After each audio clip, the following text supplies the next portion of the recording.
Hello, friends. Welcome to this History News Live. Thank you all for making it down.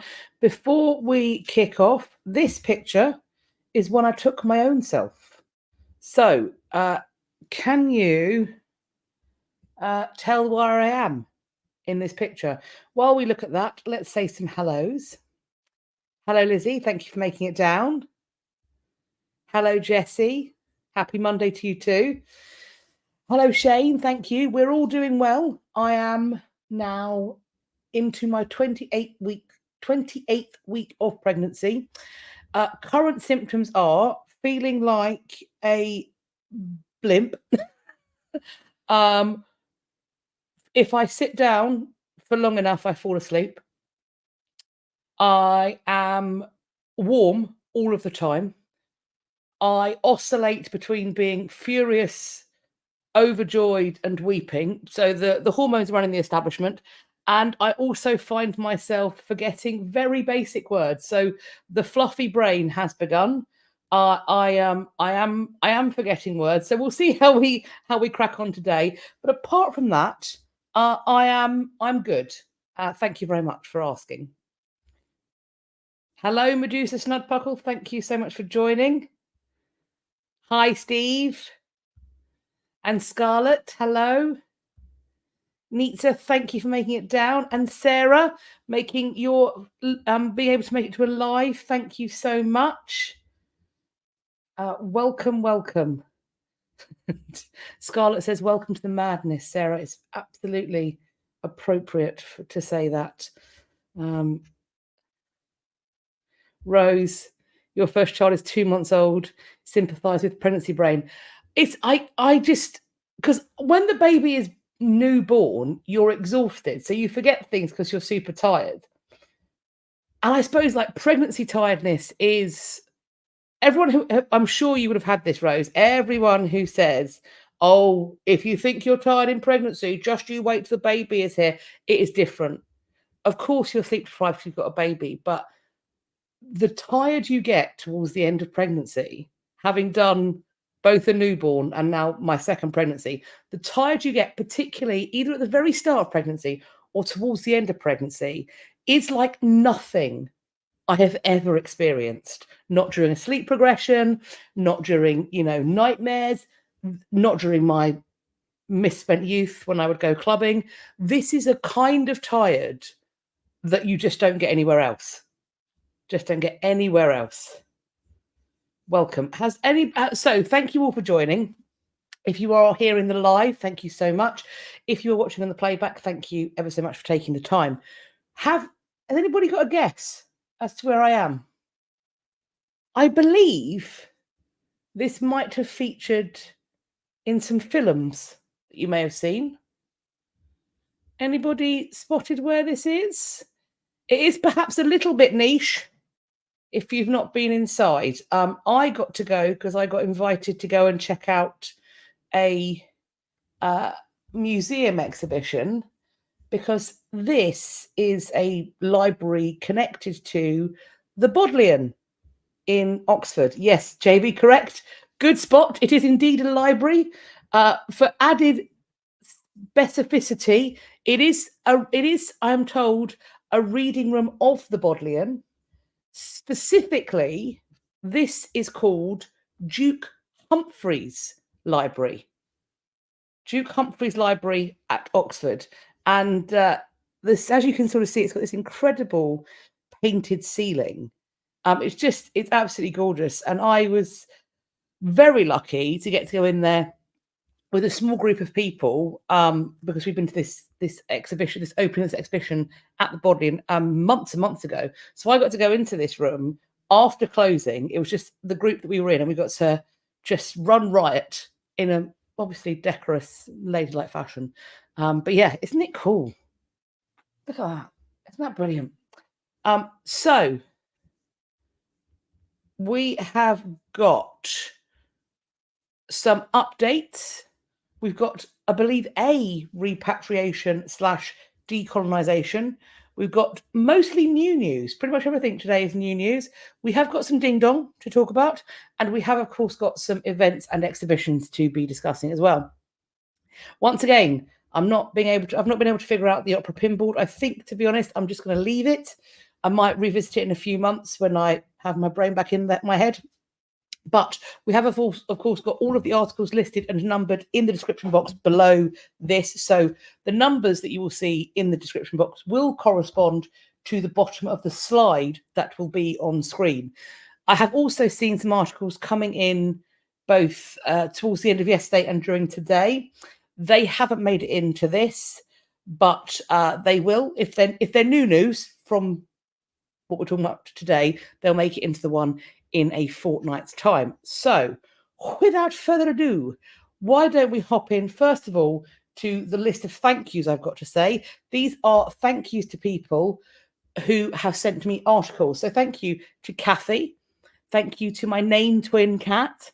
Thank you to Yvonne, Beth, ScarletOhHaHa, Shane, Penny, Daniella, Alicia, Elverta, Steve, Jenna, Jessie, Joseph, and Jane Doe Snudpuckle. Thank you ever so much for taking the time to send me in these articles. And we do have a fair amount to cover.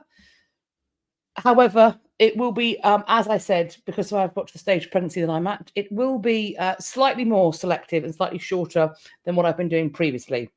So let us hop on in. We have got our first update. We talked about this ship. I can't remember quite when, but it was a good few months back now. This is the remains of a Viking ship that was discovered, and now we are in a real rush to preserve what they have. This Viking ship, we are told, can't be removed and preserved. But we can see here it's got this recognizable ship shape and Bristol fashion in the ground.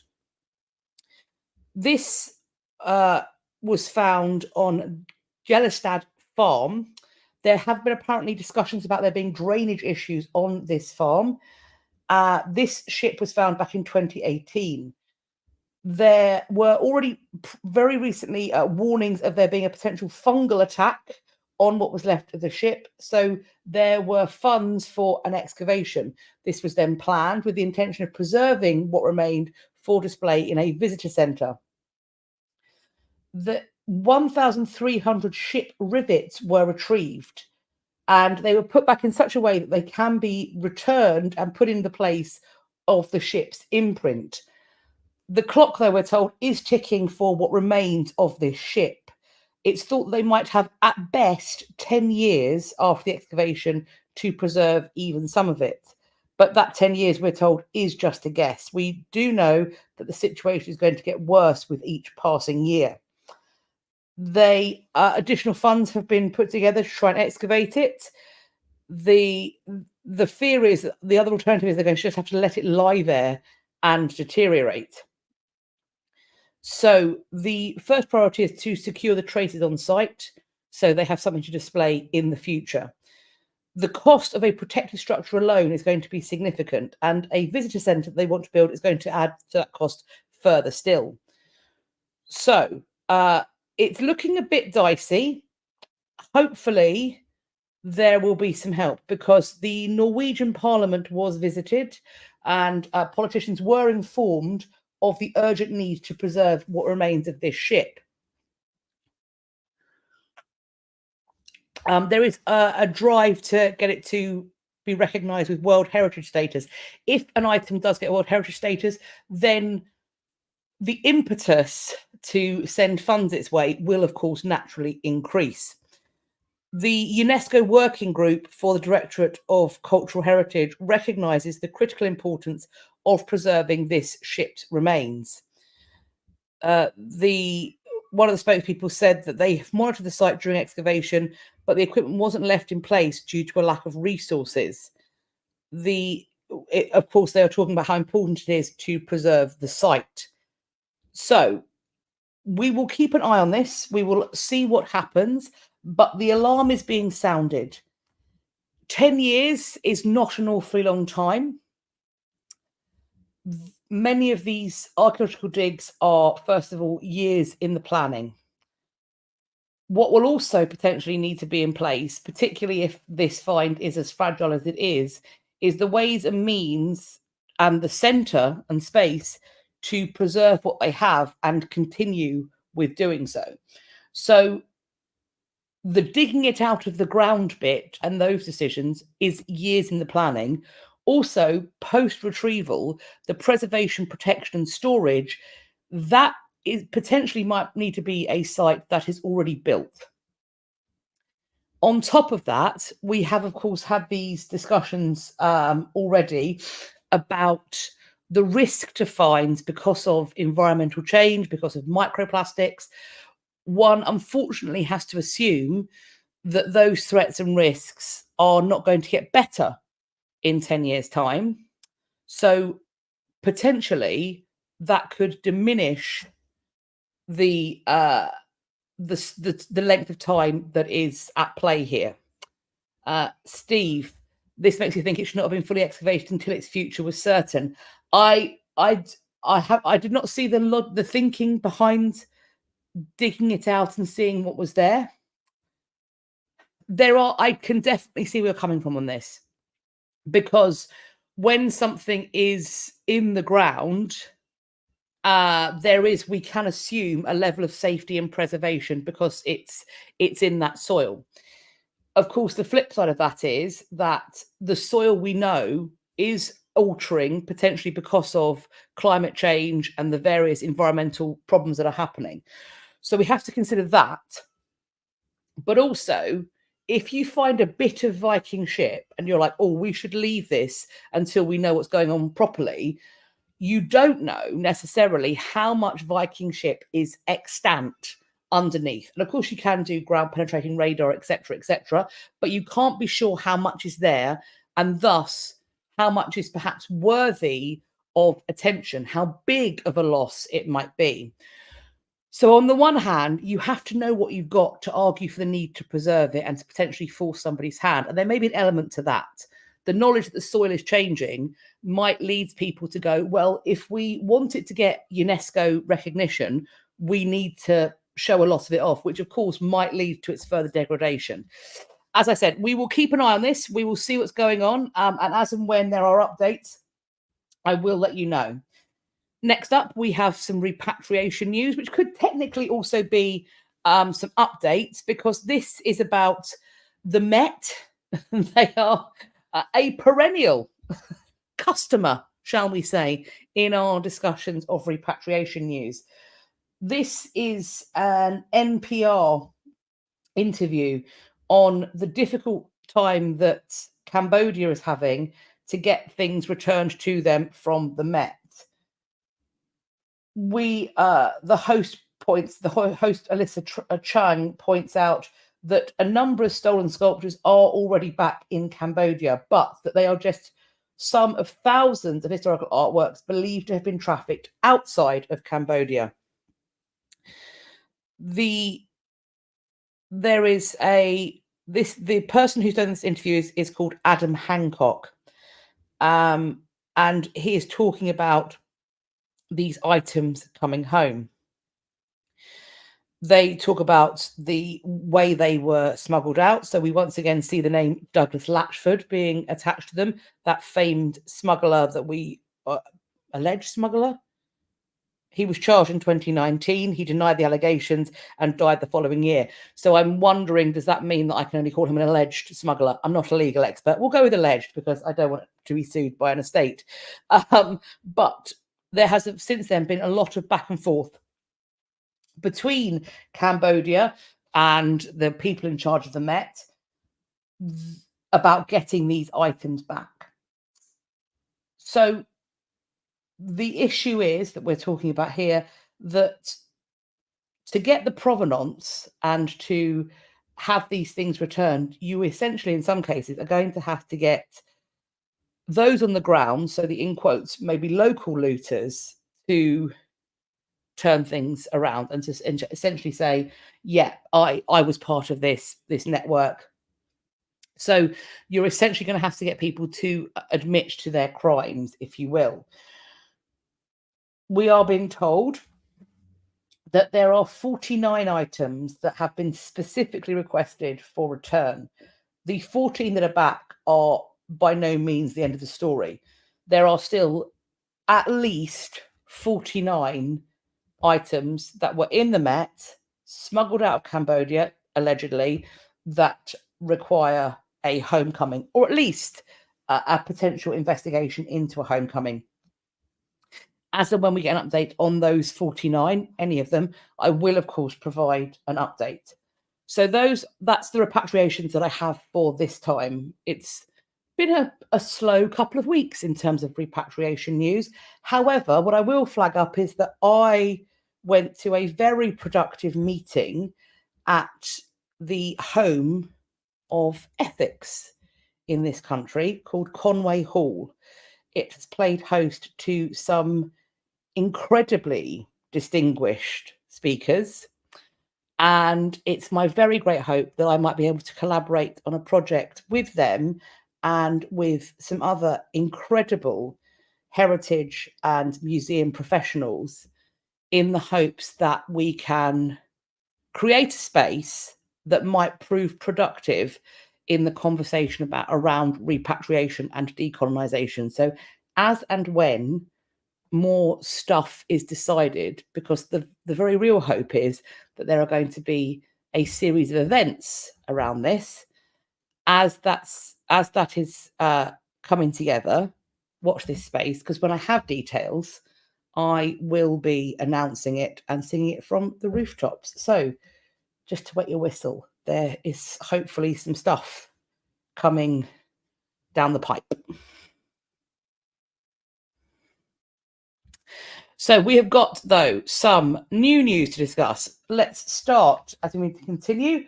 Scientists discover a huge creature that's been described as having a toilet seat-shaped head. This, we are told, is a top predator before dinosaurs. Shane, you point out that it's a bit of a blessing to have so few repatriations. Well, alas, what I would love is to have a bunch of news about loads of stuff going back. I am somewhat, because I also looked for news items, and maybe I didn't find anything. I didn't find any new news, and I don't know, are certain, as we head towards the summer and into August, certain offices start to go on their holidays, they start to close down. Maybe we'll get a massive uptick come September. My anxiety is that I want these things to happen, because I want to know about them already going back. It is a blessing that we haven't got loads of things being asked for and refused, but the flip side is I want to hear about the stuff being returned. It does mean that I can get through things faster, which is good for my bladder. In a selfish way, it's good for my bladder. Jessie, maybe I am being a bit of an Eeyore. Maybe the fact that there's a brief lull, a brief kind of moment, is a sign that we are in a good direction, in that there isn't a glut of stuff to deal with.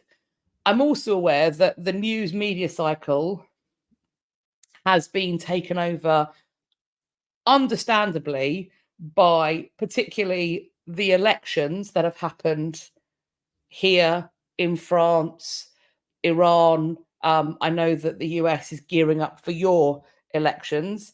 So there is a political moment of flux that is probably taking up quite a lot of the news media, and also potentially the attention from various people, as they try and figure out which way the weather vane of politics is going to spin, particularly as that increasingly, for some reason, that weather vane of politics is heavily affected by what people are calling the culture wars. And for some reason,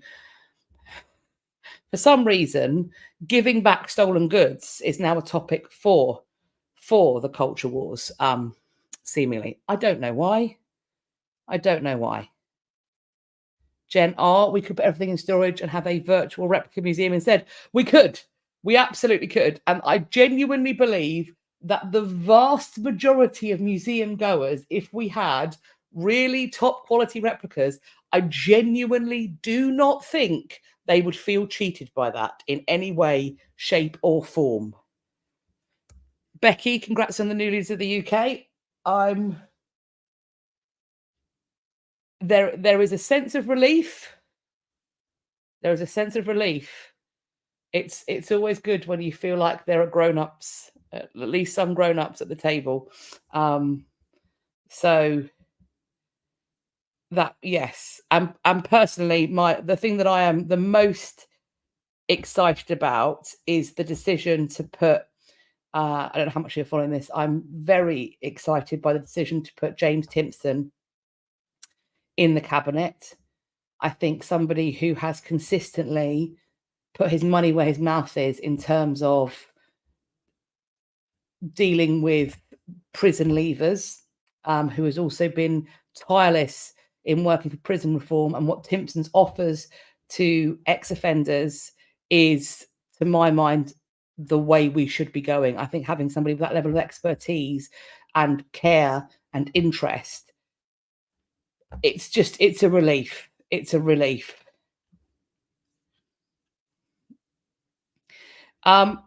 It probably doesn't mean that you can guess which way I voted, although I will tell you for free, it wasn't Tory, and it's never likely to be.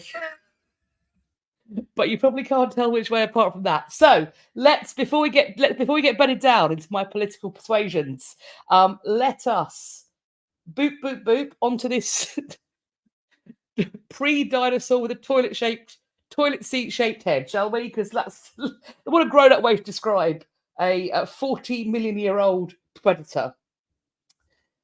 The skull alone, we're told, is 2 feet long.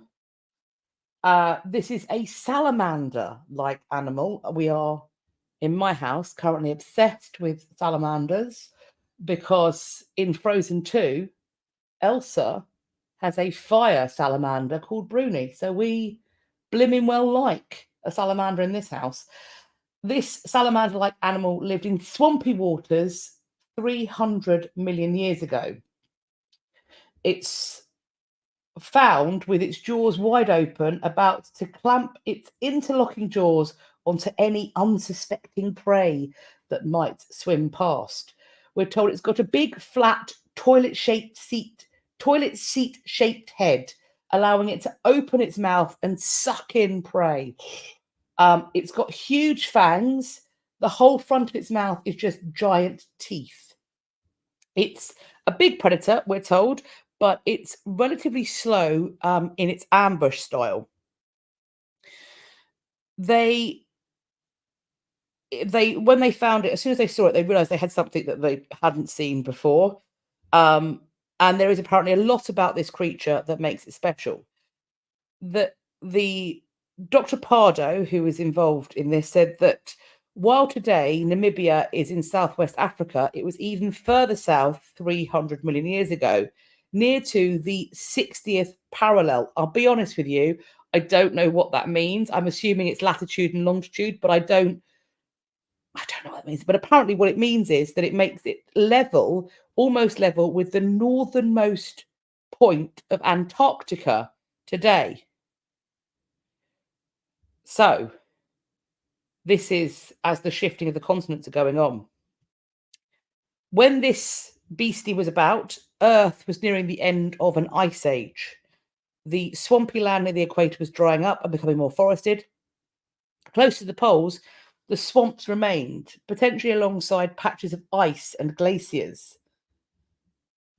Apparently, early four-legged vertebrates known as tetrapods branched out and split into lineages that would one day become mammals, reptiles, and amphibians. On the fringes, in places such as what's now Namibia, more ancient forms remained. This, we are told, this find yields, quote, bigger picture information for paleontologists studying how the world was changing during the Permian period. We're told that it tells us what was happening in the far south, that it was very different from what was happening at the equator.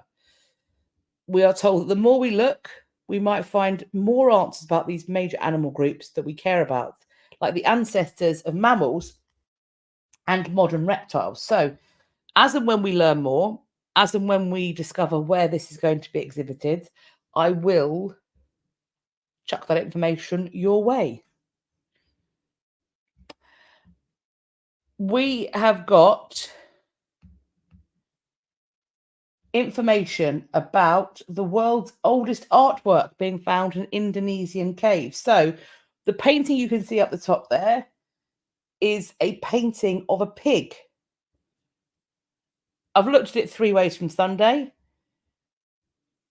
I can see how maybe the back bit is a pig's bum. I'll be honest with you. I can see it.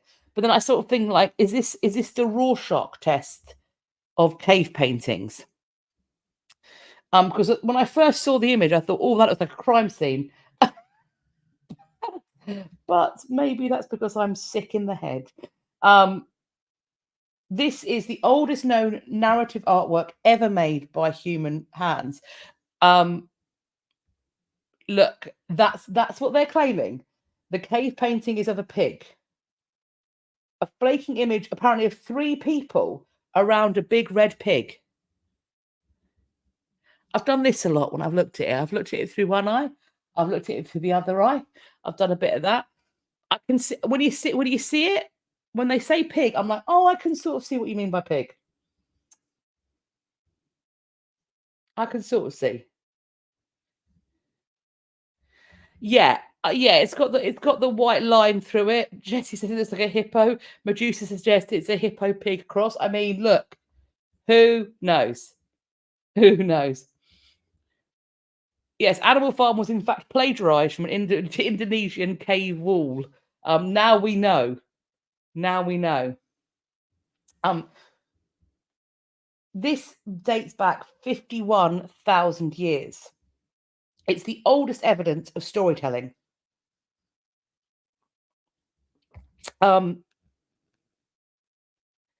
This was dated using a new laser technique.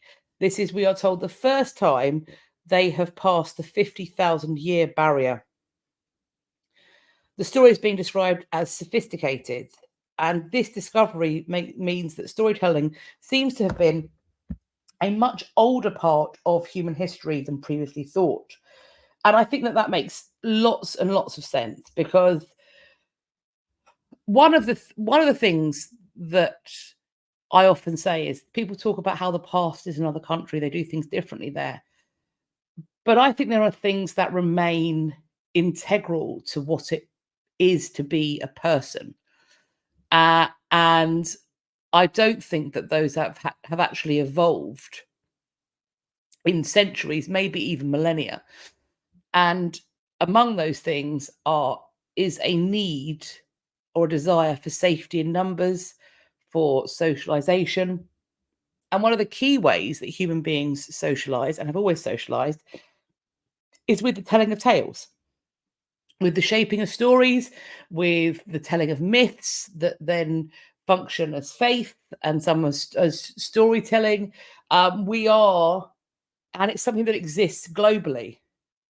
To my knowledge, there is not a civilization that does not have narratives, myths, and stories that it passes on. This is something that is ubiquitous in the human experience. So the thought that it's one of the first things we're going to find of people makes absolute sense to me. This has been discovered with laser ablation. It's more precise, easier, quicker, and cheaper.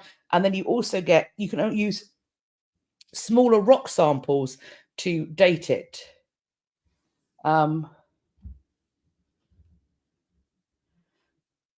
We are told that the team first tested the new technique on the previous record holder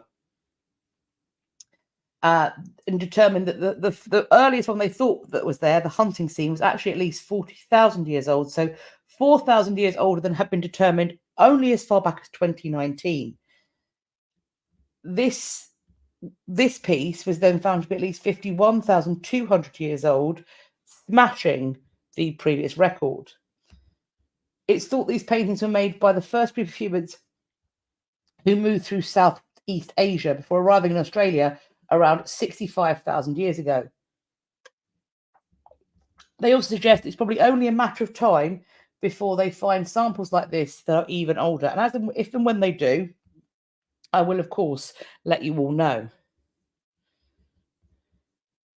Sarah, humanity certainly hasn't evolved as much as people want to think. We're not better as a whole than any other time, period, or place. This is something that I talk about with the ladies in HAD. Philippa brings this up frequently, is that there is something very arrogant about, and maybe it's something that's always been a case of civilizations looking back, but there is a real arrogance in modernity that we look back on the people of the past, even, sometimes only 100 years or so, and discard their teachings, their behaviors, their successes as either luck or a misunderstanding. The assumption that somehow those in the past are juvenile versions of humanity, that they are stupider than we are, is for some reason satisfying to a lot of people.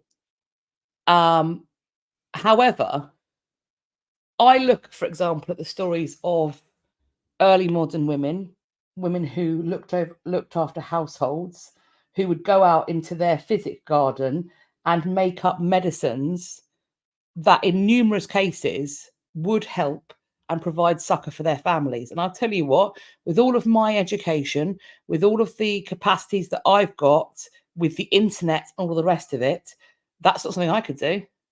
I would have if you showed me two plants and you told me that one was poisonous and one was not, I would not even trust myself to Google that. This is not knowledge that has been shared. And so I think it's one of those things that we like to believe that we're somehow so much more evolved and so much more intelligent and we know so much more. But we are only where we are because we are standing on the shoulders of giants. And I don't believe, for example, that we would have germ theory if it were not for the understanding of miasma. We wouldn't even have been looking for germs if we hadn't had the notion of there being this bad, smelly air that makes us sick. So I think to discard what's gone before as being basic or arcane is just really, really foolish and really arrogant.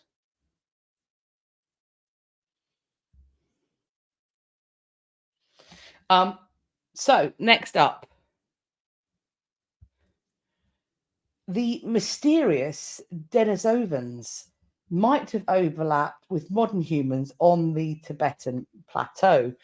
We are told that we only have foggy notions of what our close cousins, the Denisovans, look like, where they lived and why they went extinct. What we can be sure of is they had a taste for blue sheep.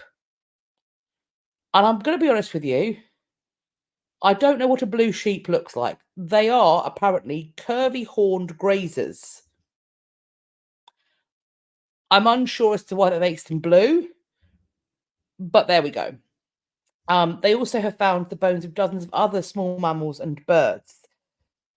We are told that, and there is, if you will see, I've kind of got a little black box here. That is because there are human remains in this article, which I have covered over, because as we know, I don't show human remains. But what that is a rib bone, one of only a handful of these Denisovan remains ever found.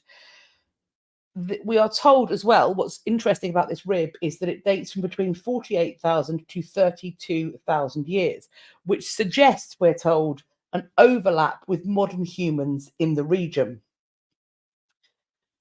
This group have captivated scientists ever since archaeologists found a finger bone belonging to the species back in 2010 in Siberia's Denisova cave. They are, we're told, closely related to Neanderthals, and it's thought that the Denisovans interbred with both Neanderthals and early humans. In 1980, a jawbone was found in China on the Tibetan Plateau that supposedly dated to 160,000 years ago. A year later, the team announced that it had found sedimentary ancient DNA from Denisovans in the same cave.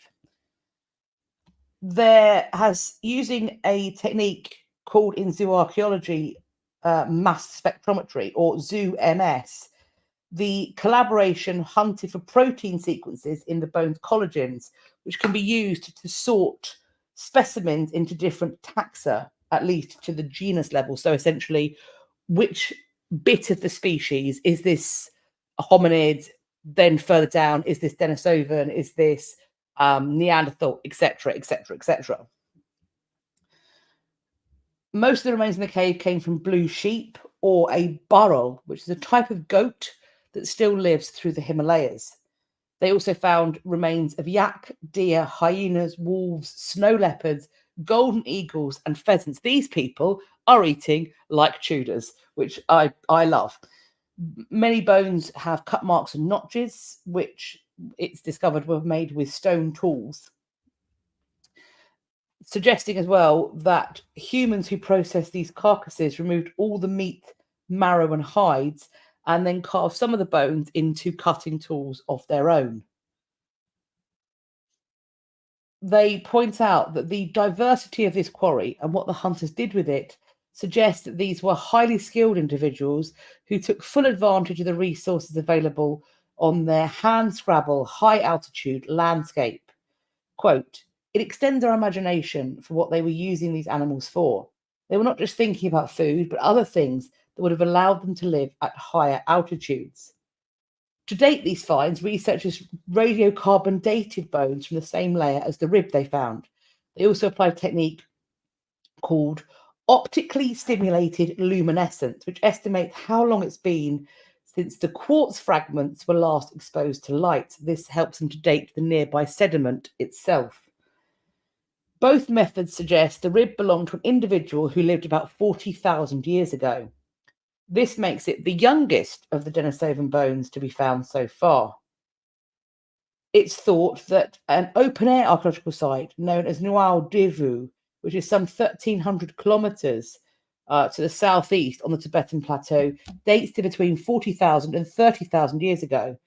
And there have been found there sharp-edged, precisely napped stone cutting tools that are characteristic of modern human craftsmanship. This means, quote, we are told, that Denisovans survived until modern humans appeared in the region. It makes it possible that these two groups had a genetic communication. This article also points out that modern Tibetans possess a gene variant that helps them to breathe at higher altitudes. And it's thought this was likely inherited from the Denisovans. These new results, we are told, quote, provide the possibility that very inheritance happened on the Tibetan Plateau, which I think is so cool that we found that out. ScarletOhHaHa, even Henry VIII didn't have hyena and golden eagle. We don't know he never ate hyena. We don't, and I say that because there is always a possibility that a hyena, maybe even a golden eagle, did make its way in to the royal menagerie. Of course, if there had been a large-scale eagle, they probably wouldn't have eaten that because it would almost certainly have become used for hunting prey and quarry. But if they had had a hyena in the royal menagerie, I wouldn't put it past any of them to eat it. I mean, the Victorians certainly would have, wouldn't they? The Glutton Club would certainly have given it a go. Question, did prehistoric children make figurines out of clay? Well, maybe. Roughly 30,000 years ago, in what is today known as the Czech Republic, it's thought that children would have sat digging clay from the ground where they lived and then forming it into ceramic animals and people. When children were called away, they then left these completed figurines, assorted legs and heads, scattered across the ground. Some, we're told, were later fired in the hearth. Some were left to the elements. There is this kind of study is now under review. We are told an anthropologist at DePaul University an author of Archaeology of Childhood, who was not part of this study, but who has looked at the evidence, refers to it as being incredibly strong, a really plausible explanation for what they're finding. Quote, "We are trying to understand our ancestors and how we got here. These kinds of interpretations that create spaces for us to think about the fact that these are communities of people doing human activities and interacting with one another are essential."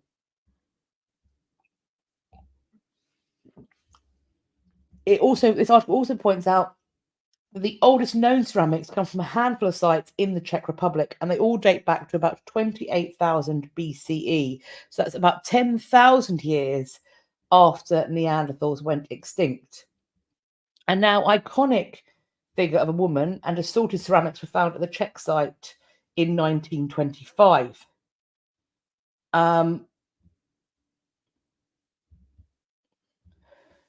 It said that in other times and places, children were very active in ceramic production.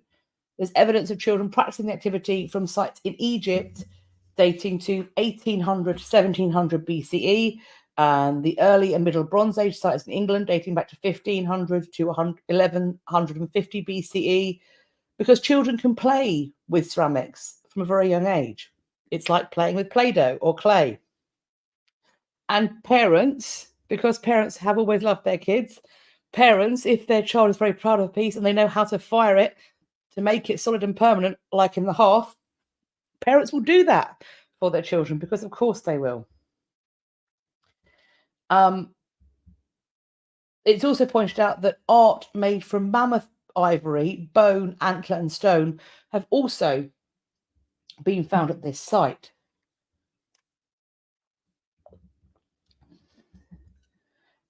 The reason why I think the ceramics or the clay work is done by children is because children are more likely to use material they could get themselves.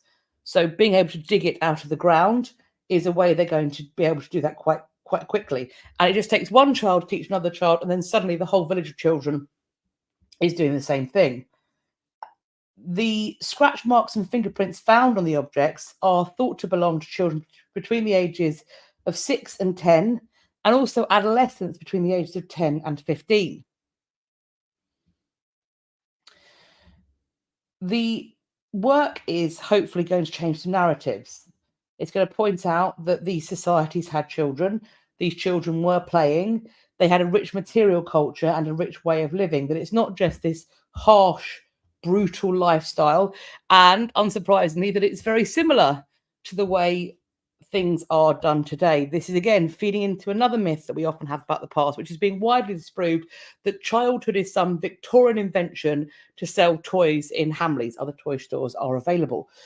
And of course, developmentally, childhood is a necessary part of creating a human being. Play is a necessary part of learning.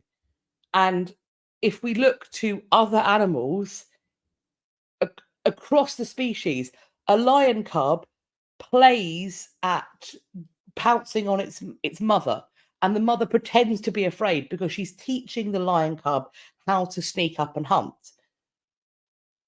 In apes, chimpanzees, gorillas, etc., we see children, infants, playing with older members of the community.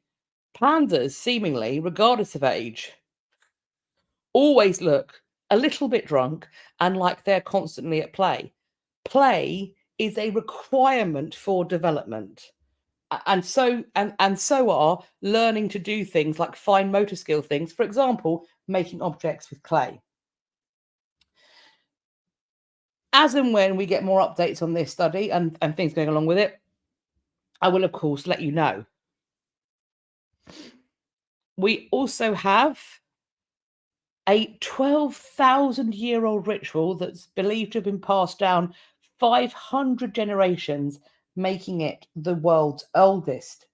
This has been found in an Australian cave. Archaeologists have uncovered evidence that an Aboriginal ritual might have been passed down 500 generations. This is an investigation that's gone on at a place called Clogs Cave, which is near Buchan, a small Australian town that's about 350 kilometres, that's 217 miles east of Melbourne. When there, researchers found a bit of wood sticking out of the ground. When they cut it, and carbon dated it, they found that it was 12,000 years old, so coming towards the end of the last ice age. They were surprised because 12,000-year-old artifacts don't normally survive in the ground for that long. They then also uncovered another stick, which is 1,000 years younger, but remarkably similar. Both sticks being smeared with animal, possibly human fat, found next to miniature fireplaces that had been, quote, fleetingly burnt. I'll be honest, I don't really know what fleetingly burnt means, but that is the definition. David and his colleagues from Monash University were approached in 2017 by the Gunakaine Land and Waters Aboriginal Corporation, which is the acronym GLAWAC, which represents the Gunai people. They wanted them to investigate the archaeological evidence of this particular ritual. Rituals carried out in Clogg's Cave have been apparently practiced by people who were dubbed as sorcerers, wizards, medicine men and women, but who are known as Mulla Mullang among the people themselves. It's believed these rituals would seek to either harm adversaries or heal the sick. You find something belonging to the subject and you attach it to a throwing stick with human or animal fat. The stick is then stuck slanting in the ground before a fire, and of course it's placed in such a position that by and by it falls down. The teams behind this say that bringing the community way, the cultural way, and some of the scientific techniques, it means that these stories can be told. And if you just take one or the other, those things wouldn't speak to you in that way. As well as dating and determining the use of these sticks, archaeologists also concluded the caves were almost exclusively used as a ritual site, uncovering no evidence of vertebrate food remains there. We are told, quote, nowhere else on Earth has archaeological evidence of a very specific cultural practice whose performance is known from the elders and ethnography previously tracked so far back in time. A conversation I'm seeing in the comments about the use of the term Aboriginal. I am happy to be corrected on this, but it is my understanding that when it comes to the First Nations of Australia, Aboriginal is a preferred term. I don't believe that to be the case in America or New Zealand, but it is my understanding that that is a term that is claimed in Australia differently. Alicia, yes, hello, I can see you. Hello, welcome. Kerry asks, what about children working? Was it Victorian times?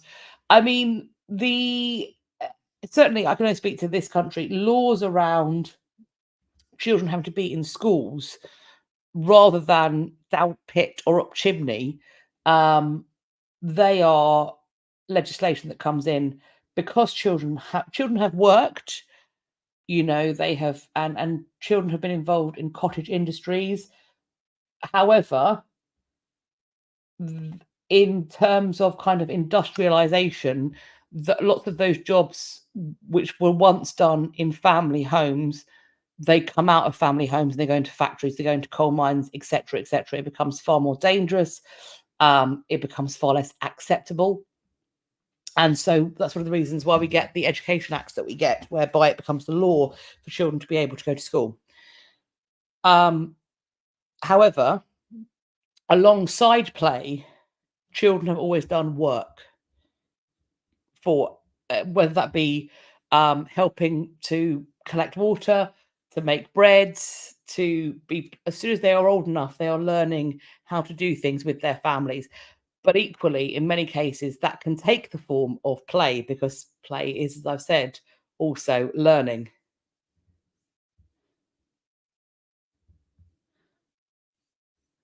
Scarlett, at least some Native Australians say they prefer to be called Native or First Nations Australians, as the word Aboriginal was given by white people, as someone else said. Fair enough. Fair enough. It's certainly I'm happy to be corrected, and I will use First Nations going forward. Thank you for letting me know.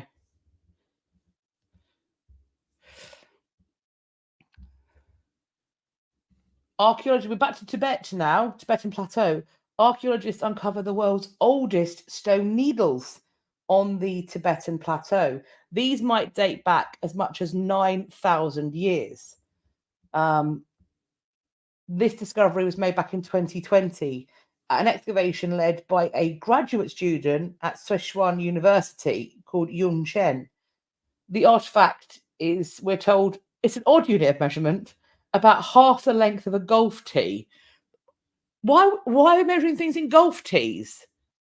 That is a really well, you know, it's about half the length of a thimble full of milk. Why is that?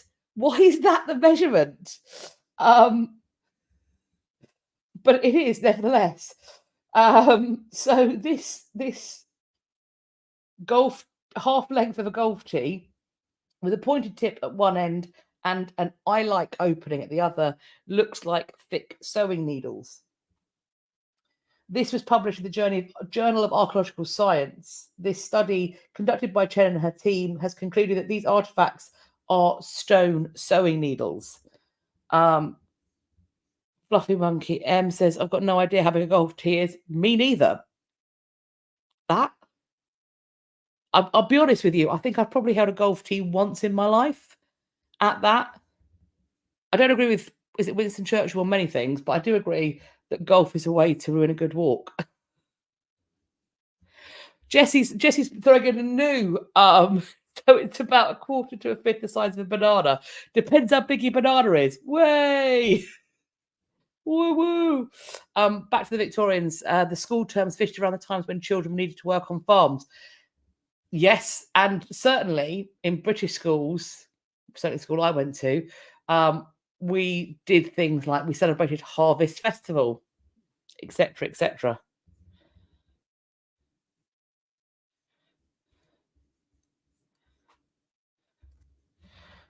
So the needles are made from tremolite, serpentine, actinolite, and talc. Tremolite is about 70 times harder than talc. These stones are green to cream, and there is a meticulous craft process. They are scraped, ground, drilled to make the shape of the needles. They did ultra deep field microscopy and 3D modeling to study these needles. They discovered dense and deep scraping marks running along its length, covered by finer multidirectional grinding marks. To confirm the hypothesis, they then replicated the production using tremolite slabs and obsidian. They recreated the scraping stripes, the grinding marks, and they found the drilling of the eye took approximately 5 hours with a pointy obsidian drill.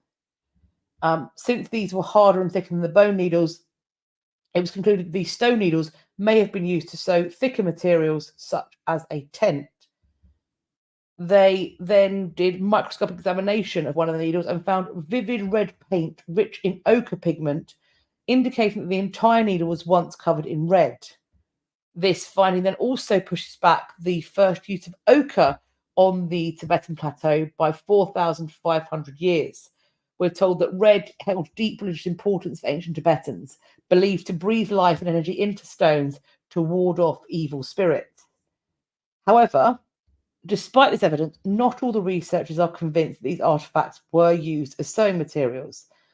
Some research suggests they could have been tools for weaving fishing nets, as they were found close to a lake. They may additionally, alternatively, have been personal ornaments rather than functional tools. So I saw somebody up the chat. Julesy, how do we know it's not part of a necklace or something? That seems to be, by this description of personal ornaments, that there are at least some people that believe that that is what's going on.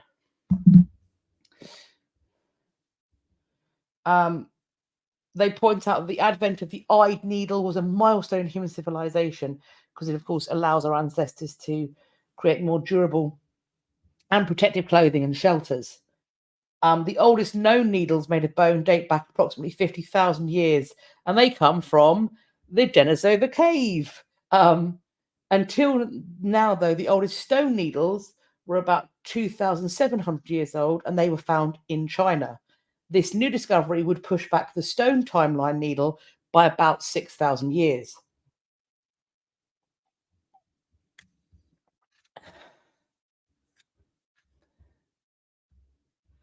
This was a Facebook post, but there's also an article connected to it. There, and this did have human remains in it, so caution when clicking. They have found a funeral monumental structure that demonstrates the social status of the deceased. They have located these burial mounds in, I believe, where was it? Sorry, I've just had a complete brain fart.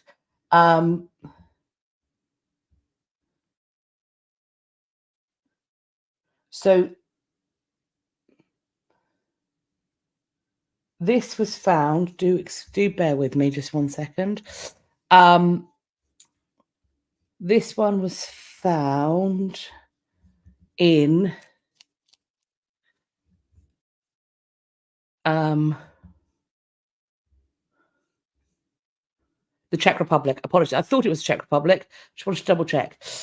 So this was found. They were there once again. A highway dig is going on. This was found, as is so often the case,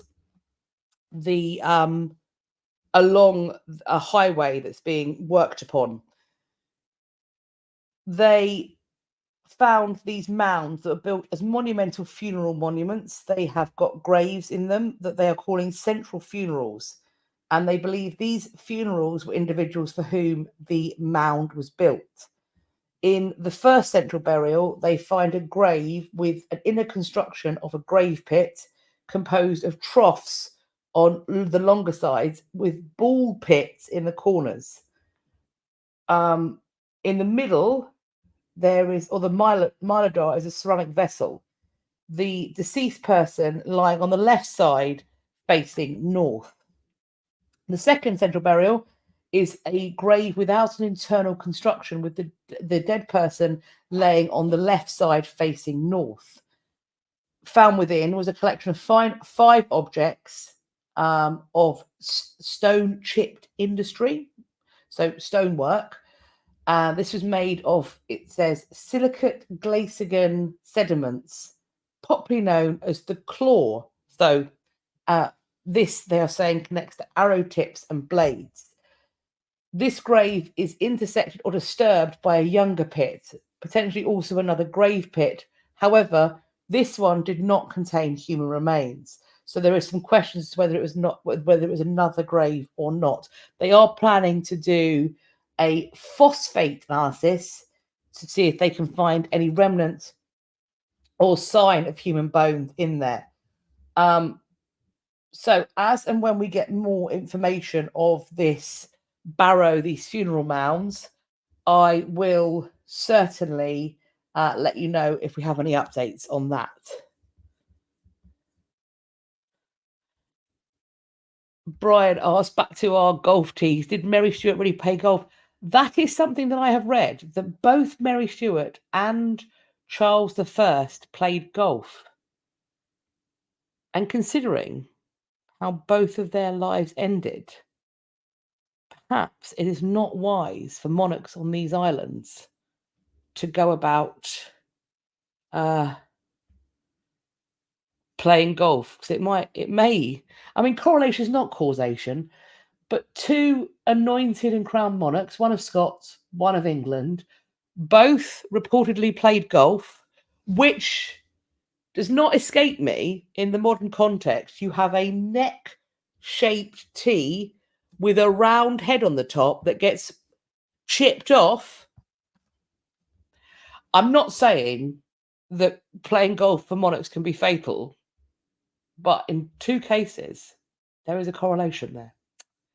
There is a correlation. I am joking, mostly.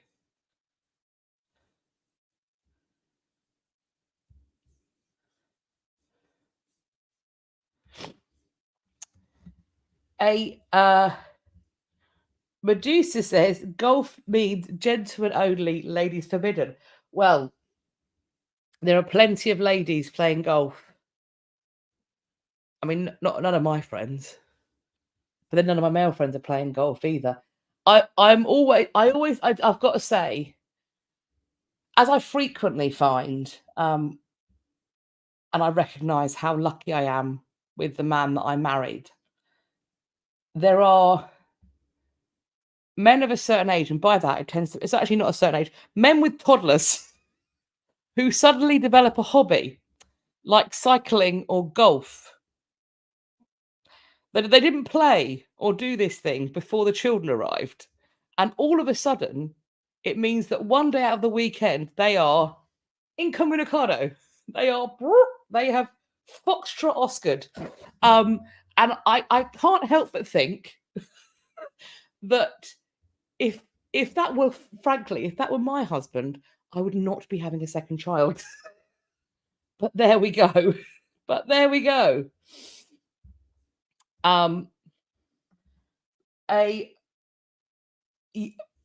the other one. Yeah, fishing. Things that are eminently not suitable to take a small child to, because it needs quiet, peace, and concentration. None of which toddlers have. Toddlers have sound and fury, signifying nothing. Oh, and when you're in the trenches with a toddler, those of you who have been around them, there are times where I look at my son and go, your daycare, the people who work at your daycare need a halo. They need a halo. Sailing, that sailing's even better, isn't it? If you're near the coast, because if you go far enough out, there's no phone signal. So if something goes wrong, they can't go back.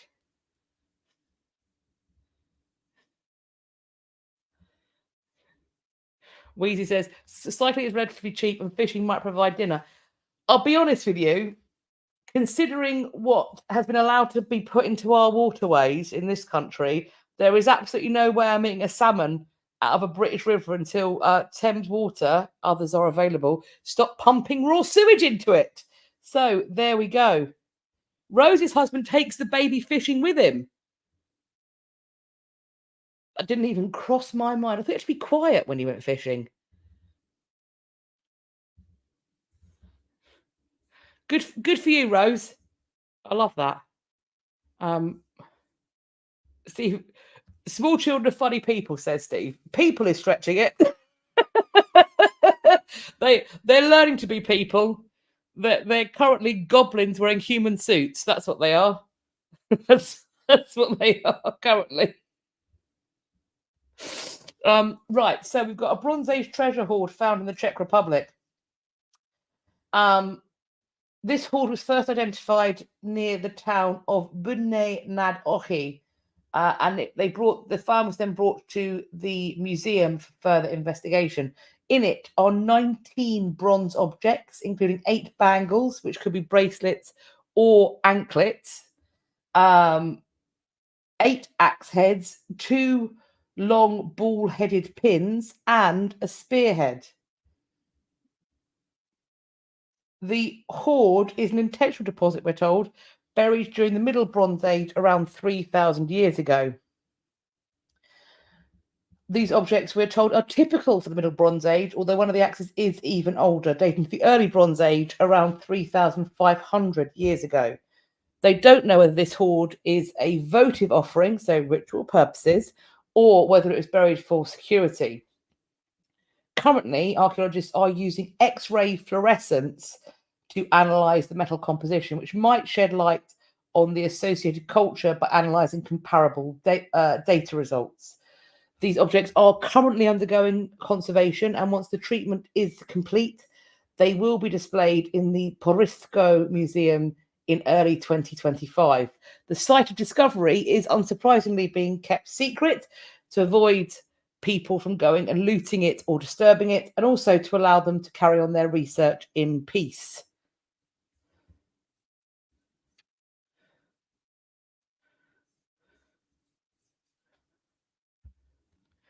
We have got a metal detectorist finding a rusty item that turned out to be a 2,400-year-old artifact. This has been found in eastern Poland. So the metal detectorist is beeping around. The device beeps in one spot, then another, then a third. And the metal detectorist, who is choosing to remain anonymous, uncovered these 3 artifacts, and this was described in a June 21st Facebook post. The most unique artifact was a 2,400-year-old brooch or pin, roughly 3 inches long, with 2 distinct sections, a mushroom-shaped end and a parachute-shaped end. Alicia says it looks like the edible spoons your eldest son made. Somebody else, Julesy, yes. When I first saw that middle image, I went, if I had dug that out of the ground, I'd be like, munitions, immediately.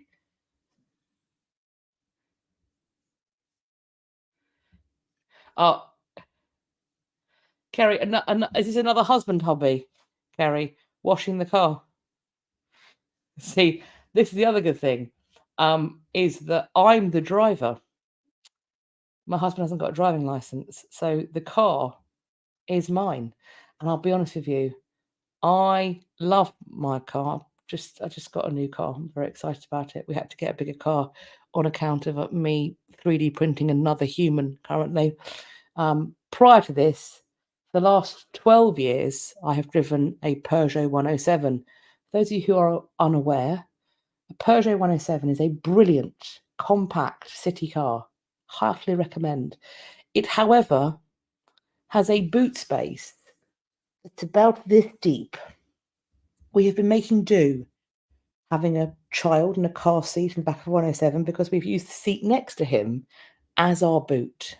But now, as we are having another human, that will no longer do. So I've bit the bullet and I've got a new car. And I have to tell you, I am over the moon with my new car. Over the moon. And I won't wash it myself because who can be bothered? Not me. But I might take it to the car wash and hang about in it. What do you think? I've stuck with a French car. I've gone Peugeot again. I will be honest with you. My dream car, my dream vehicle, that is completely impractical with a young family. But one day, when money is no object and I have the space to tinker with it at my heart's content, one day I will get a Citroen 2CV because those things are indestructible. Indestructible. I love it. The 2CV is the greatest car ever created. I will be taking no notes. You can feel free to disagree on your own time. You can be wrong. You can be wrong. But yes, I shan't be washing my own car. I will take it to a car wash and then bring it home again. Right, so this is not apparently a metal grenade. We are told that the brooch was used as decoration. It wants a needle to attach it to things, but the needle bit has been lost. The brooch has been linked to the Lustation culture, a European Bronze Age culture known only from archaeology. It's the 5th artifact of its kind found in Poland. They also found 2 medieval weapons, one being a 700-year-old throwing weapon and one being a battle axe. So while it's not a grenade, this is allegedly some kind of throwing weapon. So I assume it's heavy and it would smack you about the head. It would have been hooked on a rope or a strap, and I'm assuming, what is the word I'm looking for? Oh, I've just had an absolute brain fart. It's on a string. You swing it, you let it go, it wallops people. What is that called? What is that thing? Someone tell me. Please. It's on a string. You do this with it. It's not that. It's a flail. A flail or a slingshot. Thank you, Steve. A flail or a slingshot. One or the other. Thank you. My goodness, that was painful. I apologize profusely. They've also found a medieval axe head, which we can see, and it's incredibly worked and also really well preserved. This axe head is thought to be around 500 years old.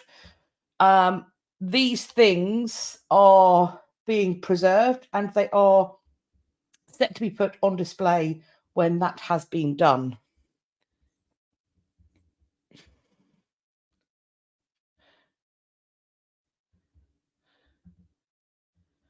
Oh, Brian points out, it seems that Mary Stuart played golf at Seaton Palace shortly after Lord Darnley's murder. Didn't help her public reputation as the grieving widow. I think that'd be interesting to explore. How much did the playing of golf bring about her downfall? I mean, I think probably the real problem was marrying the bloke they thought had done it. that was probably what caused the real issues. Is the Bothwell of it all. If the gender roles were reversed, I mean, no one bats an eyelid when in under a week after having your wife's head chopped off, Henry VIII is marrying one of her ladies in waiting. Nobody even blinks an eye.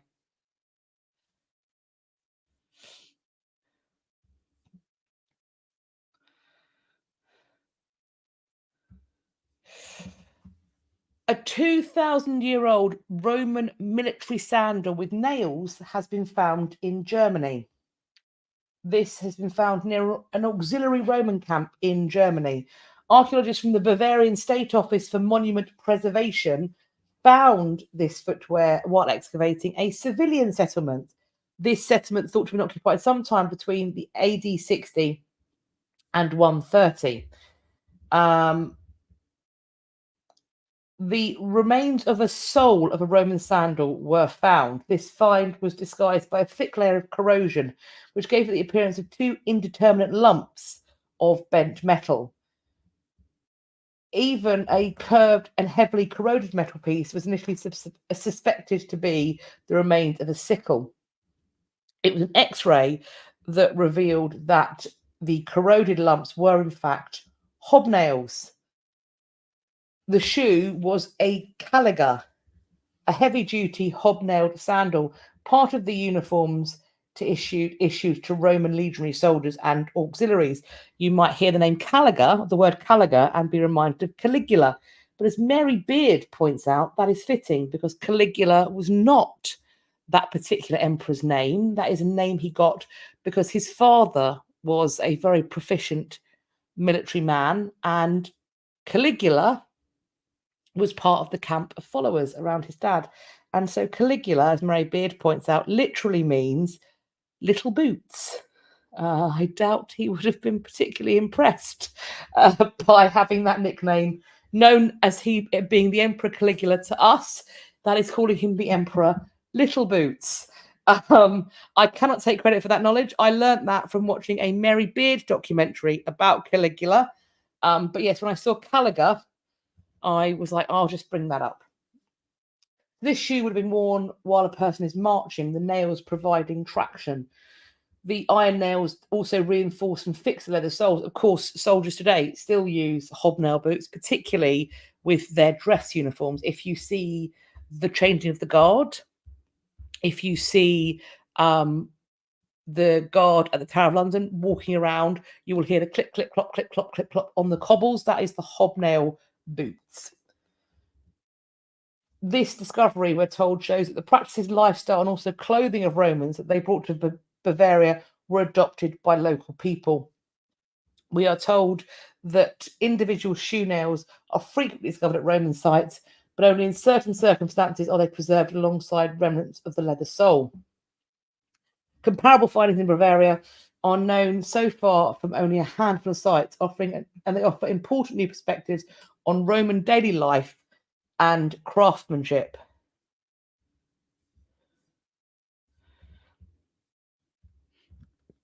Mary Beard does indeed know Romans, not personally, I believe, well, unless we're counting present day people from Rome, in which case I'm fairly sure she would. Caligula's father was General Germanicus, absolutely. Brian, it would be like if her regnal name was Queen Lilibet II. That, yes, yeah. Particularly as if my husband just said they nailed it with that nickname. Amazing work, James. Amazing work. Yes, if we had called Elizabeth II Lilibet II, absolutely. And apparently this information about Caligula was in a film starring Malcolm McDowell as Caligula. Thank you, Tracy. I haven't seen that film. We have got a 1500-year reliquary that has been found.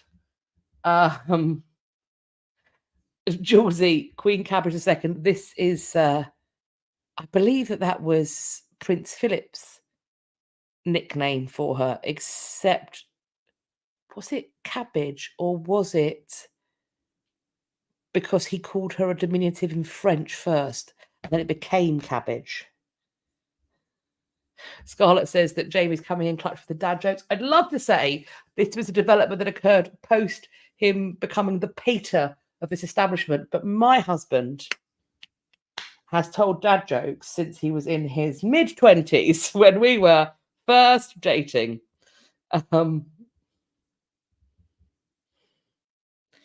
Yes, I think that's what I think. I think he called her Petit Chou and then just started calling her Cabbage, allegedly.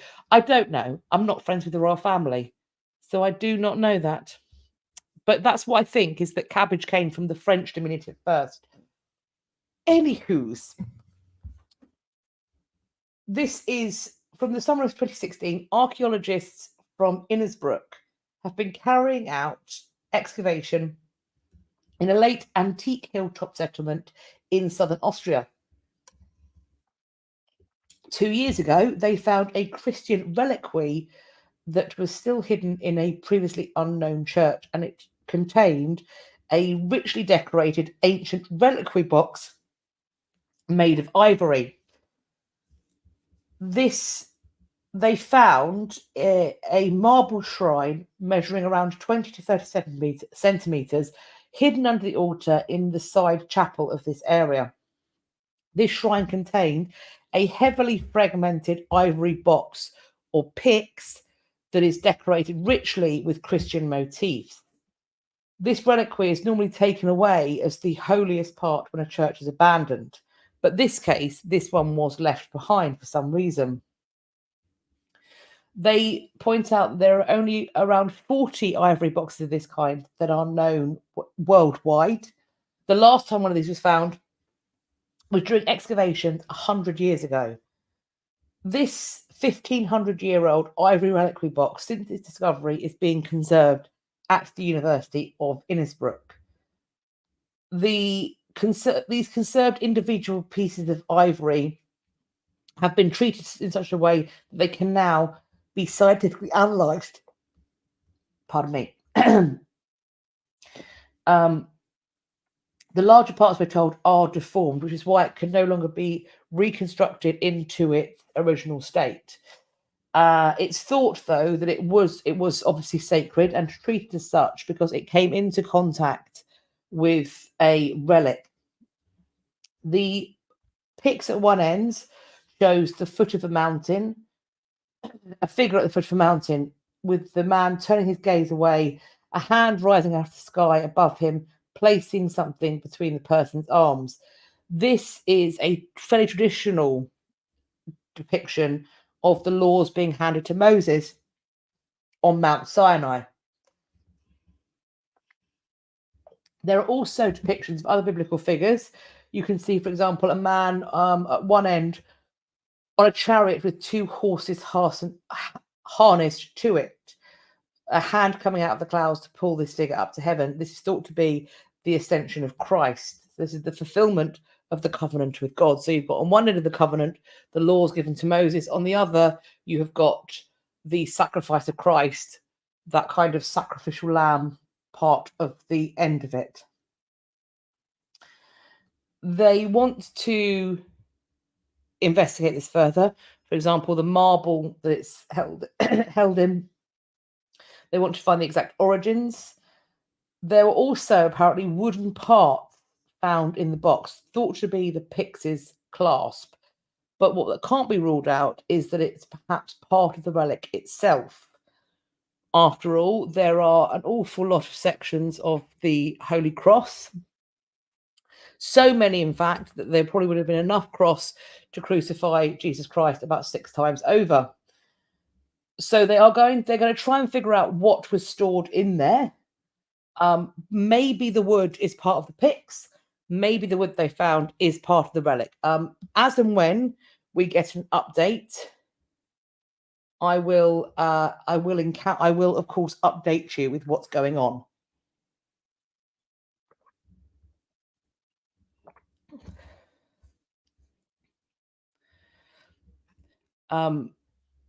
Shane points out that I need an old soul to combat my Timmy tendencies that never left. Facts. I don't think you could, if you put both of us on paper, I don't think you could find 2 more different people. I'm an extrovert, he's an introvert. I have to be on time or early for everything. He will be happy to be late. He is hyper focused and very organized. I am a mess. Yeah, we are. He is my balance. He is my touchstone for sanity. And as I recently found out, he is perhaps also my emotional support animal. I thought this pregnancy, I was doing so much better. I've been handling hospital appointments. I mean, yeah, I get a bit of white coat syndrome. So my blood pressure goes a little bit skewed in hospitals. I thought, I was like, it's because it's not COVID. It's because I know what I'm doing. It's because I've got a plan. I'm so on it. I've had loads of therapy since the last trauma. I'm good. No, friends. No. The reason why I have not been a blubbering mess at every midwife consultant appointment that I've had is because my husband has been there with me. How do I know this? Because last week I fell over in the garden while I was chasing my son around. When you fall over at 27 weeks pregnant, or indeed really at any stage of pregnancy, you have to call up the hospital. So I phoned up and I said, I'm fine. It's only my knees and my hands. I promise. I didn't fall on my belly or my back. They're like, you've got to come in. You've got to come in. So I went in. This is a little derail, a little tangent. So I went in and it was late, so Jamie had to stay with the boy child that's already out. And they had to put me on the monitors. And when I tell you, she put the little circle pads on. She put the little pad on and she thought she'd found the baby's heart rate because it was too high to be mine, but a little bit too low for the baby's. Turns out, friends, it was in fact my heart rate. Was not the baby's. That was the other side. And my blood pressure was through the roof. And I was incoherent and could remember very little of what happened. And I was essentially trying to stave off a panic attack the entire time I was in there. So it's made me realise that I am not big and bad and able to deal with what happened in my last pregnancy. I need the emotional support animal that is my husband. Good times. It's good times. On to less traumatic things. We've got, apparently, Excalibur's gone missing. Spectacular work. France's own Excalibur-like sword has disappeared 1,300 years after it was wedged into a high rock wall. This is what we need. A ceremonial sword of destiny in these troubled times going missing. Fabulous. French police are investigating the disappearance of Durandal. This is a sword linked to mythology.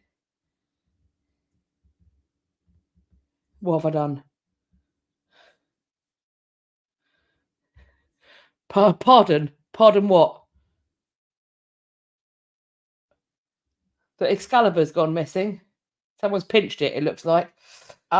This is a sword linked to mythology akin to the fabled King Arthur's Excalibur. This has vanished from a Pyrenean village where it had been wedged into a rock high off the ground about 1,300 years ago. So it's supposed to be indestructible and the sharpest of all blades.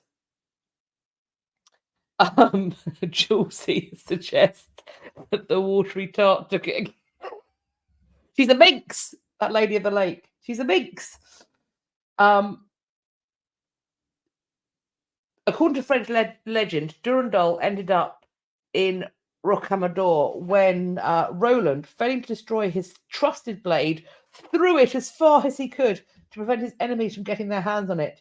It's said to have landed in the southern French village and lodged itself into a rock about 33 feet off of the ground, which is where it's been ever since. And it was a popular attraction in the town. But now it's gone missing, presumed stolen. The town, we're told, also known for its goat's cheese, is bereft. I don't know if the goat's cheese and the sword are connected, but there we go. They say the people there say they're going to miss the sword. It's been part of their local area for centuries. There's not a guide that doesn't point it out. If this has been stolen, does the person who stole it have powers now? Are we in real trouble? I guess we'll find out. If there's an update, if suddenly, like Thor's hammer, somebody starts wanging around with a sword like this and we're all in trouble, I will update you. Julesy asks, who's cutting the goat's cheese with Excalibur? Somebody very naughty. Somebody very naughty.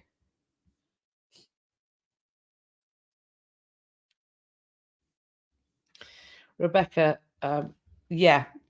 talking about me in the hospital, that she's the same, medical stuff overwhelms. You need your husband to come and take notes so you can remember what's discussed. I'm exactly the same. I can never remember what's been said. Exactly the same. Just the panic sets in, doesn't it? Alicia suggests we're either getting a new High King or the angels think we're too wicked. Bit of column A, bit of column B.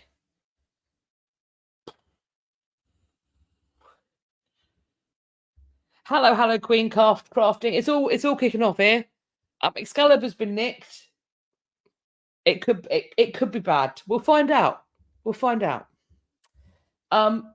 Another sword, bit of sword news. A Saxon sword pommel has reached £16,000 at auction. This Saxon gold sword pommel was discovered by an 81-year-old metal detectorist, and it's now been sold at auction. It dates the 7th century. It measures 4 centimetres by 1.5 centimetres. It weighs 20.5 grams, and it was found in Leicestershire in 2021. The auctioneers Noonan's Mayfair said this pommel was expected to fetch between £15,000 and £18,000. So they are bang on the money in terms of that estimate.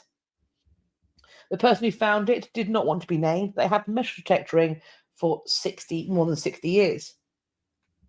When she started in the 60s, people asked her what she was up to. She told them she was looking for bombs. She sounds amazing. I'm going to go for coffee with her. She dug 7 inches down and found this gold Saxon sword pommel decorated with a filigree pattern. She will be sharing the proceeds of this sale with the landowner. This pommel would have been fixed to the end of the sword handle as a counterbalance to stop the hand slipping. It's there are, we're told, on one side 2 dragons or beasts facing each other with their heads and front paws touching. The other side has an interlaced snake-like pattern. The imagery displayed would, we are told, have imbued a mystical power to the sword.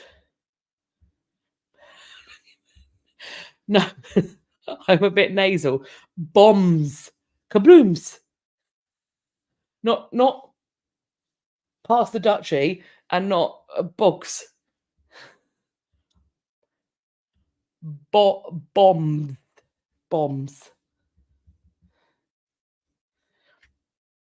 Shane, with the actual birth, it can be a case of wanting your partner's support while verbally abusing and then suppressing the urge to knock the block off. Well, Gabriel came out the sunroof, and because of that, this one will also be coming out of the sunroof. Because that's just the exit point now. That's for me. I know there are plenty of women for whom they would like to try and go the more traditional route. I'm not one of those women. I now want to know what's going to happen, and that's how it's going to be. So also that means that Jamie won't get horrifically verbally abused by me, at least not because of the birth. Time Team, love a bit of Time Team, have discovered a fragment of a 6th century Byzantine, or some have a pronunciation. It's a bucket. They found it at Sutton Hoo. After a month of excavating, archaeologists with Time Team, which is, for those of you who don't know, and I'm sure you all do know, a very long-running British archaeology TV show that's now made the move to YouTube, they have found missing pieces of a 6th century Byzantine bucket at Sutton Hoo in Suffolk, in England. 80 volunteers from across the world have been taking part in the archaeological dig at Sutton Hoo over the last month. This was where the Anglo-Saxon ship burial was found in 1939. In 1986, and then later in 2012, fragments of this bucket, richly decorated with Greek inscriptions, known as the Bromswell bucket, were recovered in the same area, a place called Garden Fields. It's thought that this object was originally made in the Eastern Mediterranean sometime in the 6th century, meaning it predates the ship burial by about a century. They don't know how it got there, but they're hoping the more they look into it, they will find out. So, a range of technology was used by the Time Team lot as part of a new 2-year research project to explore the early history of Sutton Hoo. So we're talking geophys, X-ray fluorescence, which is chemical and elemental analyses. It's hoped this 2-year research project will teach us more about the wider landscape of Sutton Hoo and the everyday lives of the people who lived there. When examining the fragments using Time Team specialist technology, they found the bucket was previously damaged and then repaired. It's even possible that the metal was soldered back together again after that. We're told this is just one discovery made during a month-long excavation. The rest is going to be part of a Time Team documentary on the excavation. When that documentary is announced, I will let you know as long as I see it. Of course, I will be on the lookout for it, and I will let you know when that documentary is being released. Archaeologists have discovered ancient dwellings in Samoa. These are archaeological structures dating back between 600 and 900 years that have been found in Samoa. Ancient rock walls, high mounds, and ditches found in the Falefa Valley by a team of archaeologists from the University of Auckland. We're told, quote, these structures are up close, are incredible pieces of architecture. Some were family dwellings made from stone and earth, just like you see today in some Samoan villages. Others would have been civic construction projects or ceremonial projects. Some are what are called star mounds, as high as 2 meters and possibly used for standing on to snare pigeons, which was chiefly a sport. Quote, we figured out that this building of stuff, kilometre-long rock walls that limit access to land, ditches for irrigation to create a productive wetland agricultural system, is a response to a massive population rise in Samoa that we know happened at around that time, so from around 900 years ago. In this instance, sharing resources with everyone would mean less for everyone. So the problem becomes, when does it become advantageous for individuals to contribute to the collective defence at a cost to themselves and to exclude other groups from access to the group's resources? In this case, the earliest massive rock walls are near more fertile land in the western and northern regions. We've often wondered why hierarchical societies arose across the planet over millennia, when around 20,000 years ago, most human societies were more equitable and there were far fewer positions of status and power among hunter-gatherers. Now, however, we live at the other extreme, where many societies, if not all, have status, hierarchies, and levels, where some people have unimaginable power and others have nothing. We're told the findings of this study have been published in the study of collective action, and this is about the issues and the problems that led to the cultural transformation of Samoa some 800 years ago.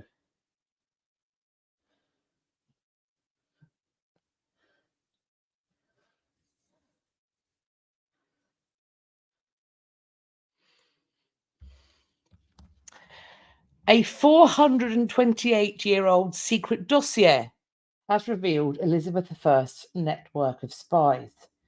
This is the Names of the Intelligences document, which for more than a century lay undisturbed at the National Archive. This is the dossier of Robert Cecil, Elizabeth's spy master, the man who discovered the 1605 gunpowder plot.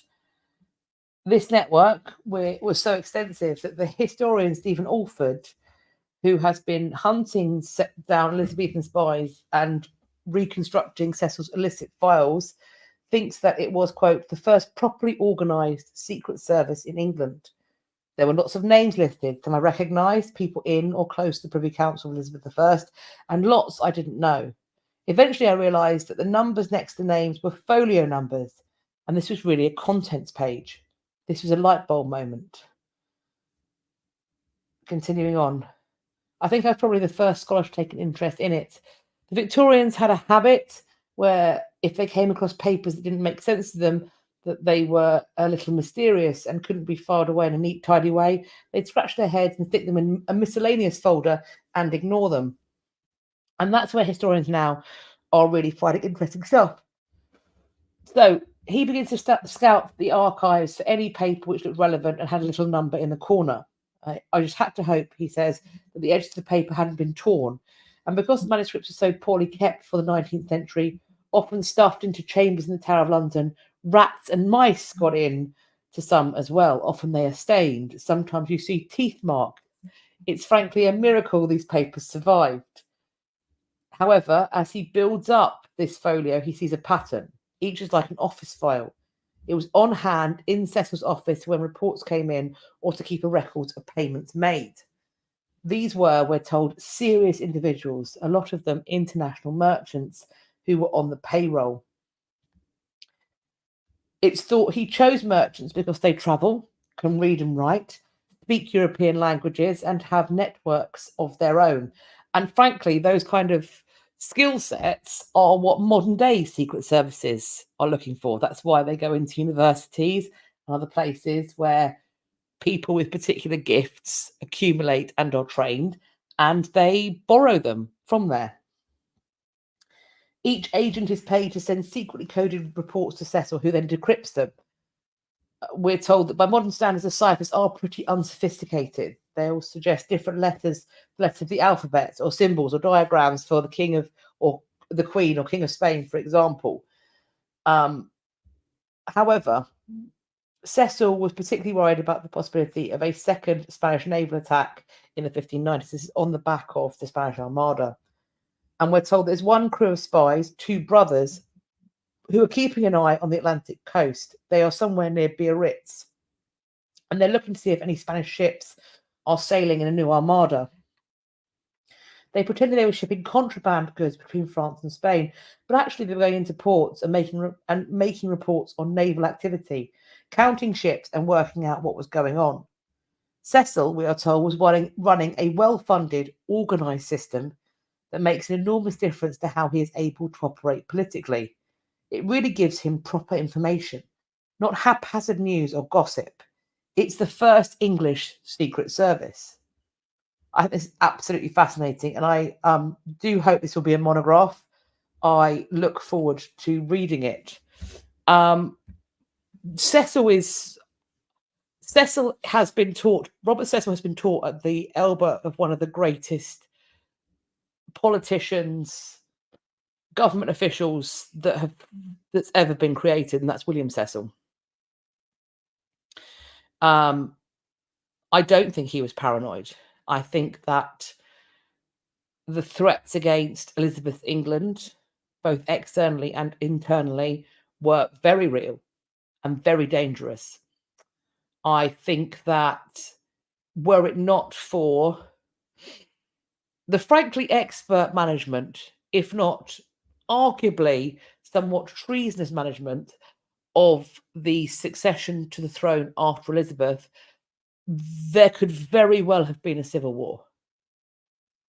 And I think it is a necessity and a requirement for him to have this organized network of individuals and spies. One thing I'd be very interested, I would love to get hold of this.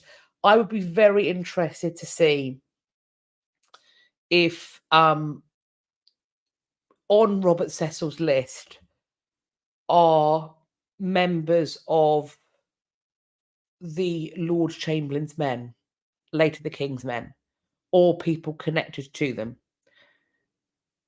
because I have feelings about that performance of Richard II, and I have feelings about why Shakespeare's company was, in quotes, allowed to get away with it and seemingly swiftly rewarded by becoming King's men. And the things I think are happening are that at some point, all of them become part of the employ of this spy network. Jessie, just because they're paranoid doesn't mean they aren't out to get you. Quite.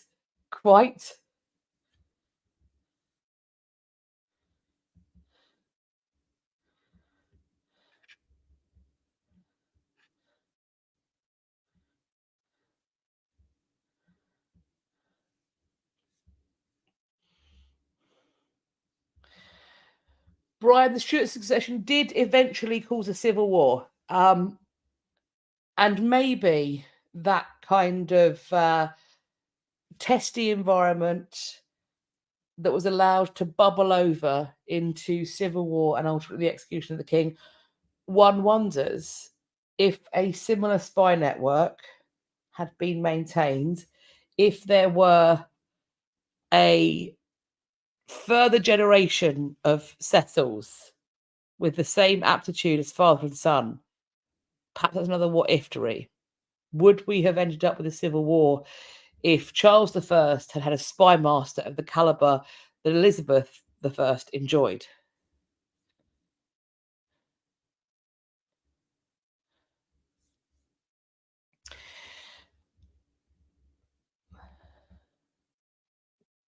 The long-lost homestead of King Pompey, an enslaved African who gained freedom, has been found, we're told, in colonial New England.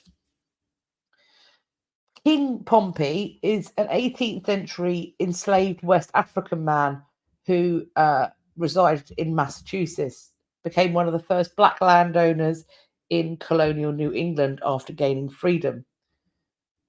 Finding this site, this homestead, might help researchers better understand the festival known as, quote, Negro Election Day, when enslaved and black free men voted for their own leader who enforced laws and mediated disputes with the white community. In the New England region, some of these people were trafficked across the Atlantic Ocean in the early 1700s, were of royal African heritage. They were brought to the area and forced to work at ports and on farms. In at least 4 of these colonies, enslaved Africans maintained one of their customs, namely electing a leader to be known as a king or governor, one of whom was Pompey. Having been born a prince in West Africa, came to Massachusetts in bondage at some point in the early 1700s. King Pompey, quote, was an esteemed leader in the black community, but his home and property have always been a mystery. The researchers scoured historical property deeds to learn that Pompey purchased 2 acres or 0.8 hectares of land along the Saugus River in 1762. He there built a small stone house for himself and his wife, who was called Phyllis or Phoebe. Not sure which one is correct. And so then the team, knowing this, compared historical maps and newspaper articles with contemporary LiDAR created maps. These are topography maps created from LiDAR pulses that are shot from an aircraft. They use this to narrow down the area that was once Pompey's house. And about 4 feet below the ground, they found a foundation made of hand-chiseled river rocks. The biggest find being a handmade pebble foundation. The researchers are very confident this is the foundation from the 1700s, and all they know is pointing to this being the home of King Pompey. One of the researchers said, I've always been fascinated by those fleeting, private and intimate moments outside the watchful eye of an enslaver, when black people could be themselves and enjoy each other and be in community. So these kinds of communal events like the election day, for example. In 2022, the Massachusetts legislature, that's hard to say, established that the 3rd Sunday in July each year as, quote, Negro Election Day, thus continuing a tradition that began more than 280 years ago. So as and when we find out more about this site they found, I will, of course, provide updates.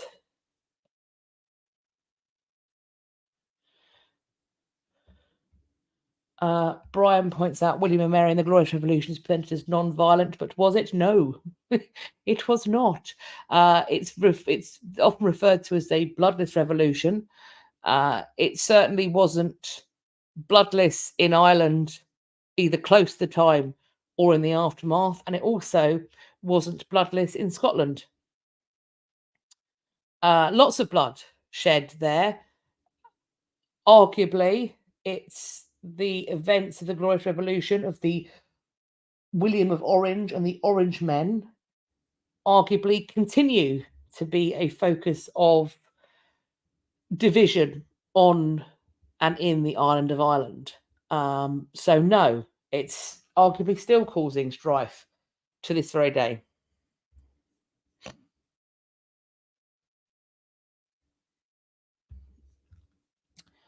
Drawings by teenage Queen Victoria are set to go up for auction.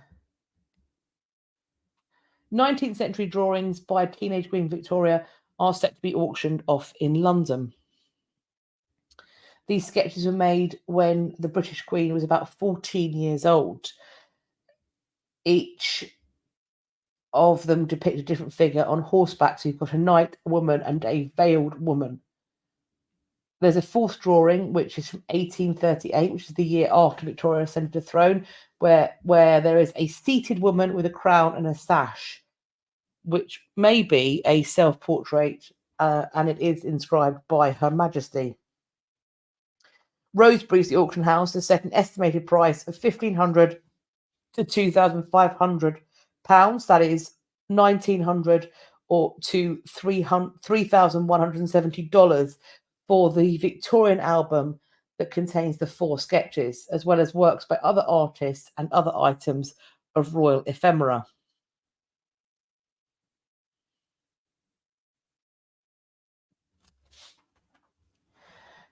The earlier drawings, we're told, show that she was still learning a lot. She was still honing her craft. She is referred to as being a very curious and keen artist. It's thought that this album was probably assembled by Augusta Hayter, daughter-in-law of George Hayter, who painted the Queen's coronation portrait and was also her court painter for many years. George Hayter gave the Queen drawing lessons, and it's believed that these sketches actually show his influence fairly closely. Including the album is other royal ephemera, including the invitation to the coronation of King George IV at Westminster Abbey in 1821. That's really cool. At the coronation of George IV, of course, he was attended by a whole group of bare-knuckle boxers, and not his wife, who was smacking on the doors, going, "Let me in." It will be interesting to see how this particular lot performs for all of us. We have seen recently in various auctions, some doing exactly as expected and some vastly exceeding what's on offer. Presumably, there's not a lot of Queen Victoria sketches going up for sale. So finding what the boundary is going to be for the cost they're going to go for, is potentially more guesswork. So as we get an update on this, I will, of course, let you know. But yes, so the expectation is that we are looking at £1,500 to £2,500. We will see if that's bang on or not. We are told that last year 2 paintings by the Queen that depict vases of flowers were found in an English cottage, and they sold for £19,500. That's around $25,000. So we shall see.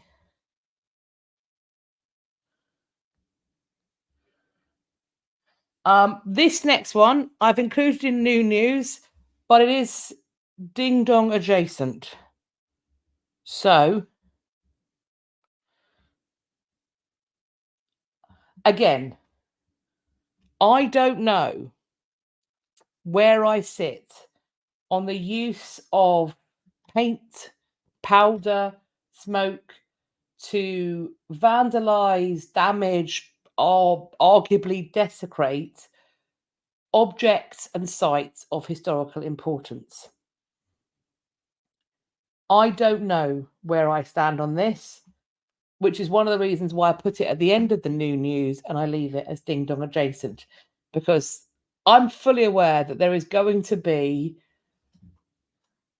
an action taken in the name of a cause that will be my red line. A few have got close. I don't know what it's going to take for me to go, this is no longer acceptable. But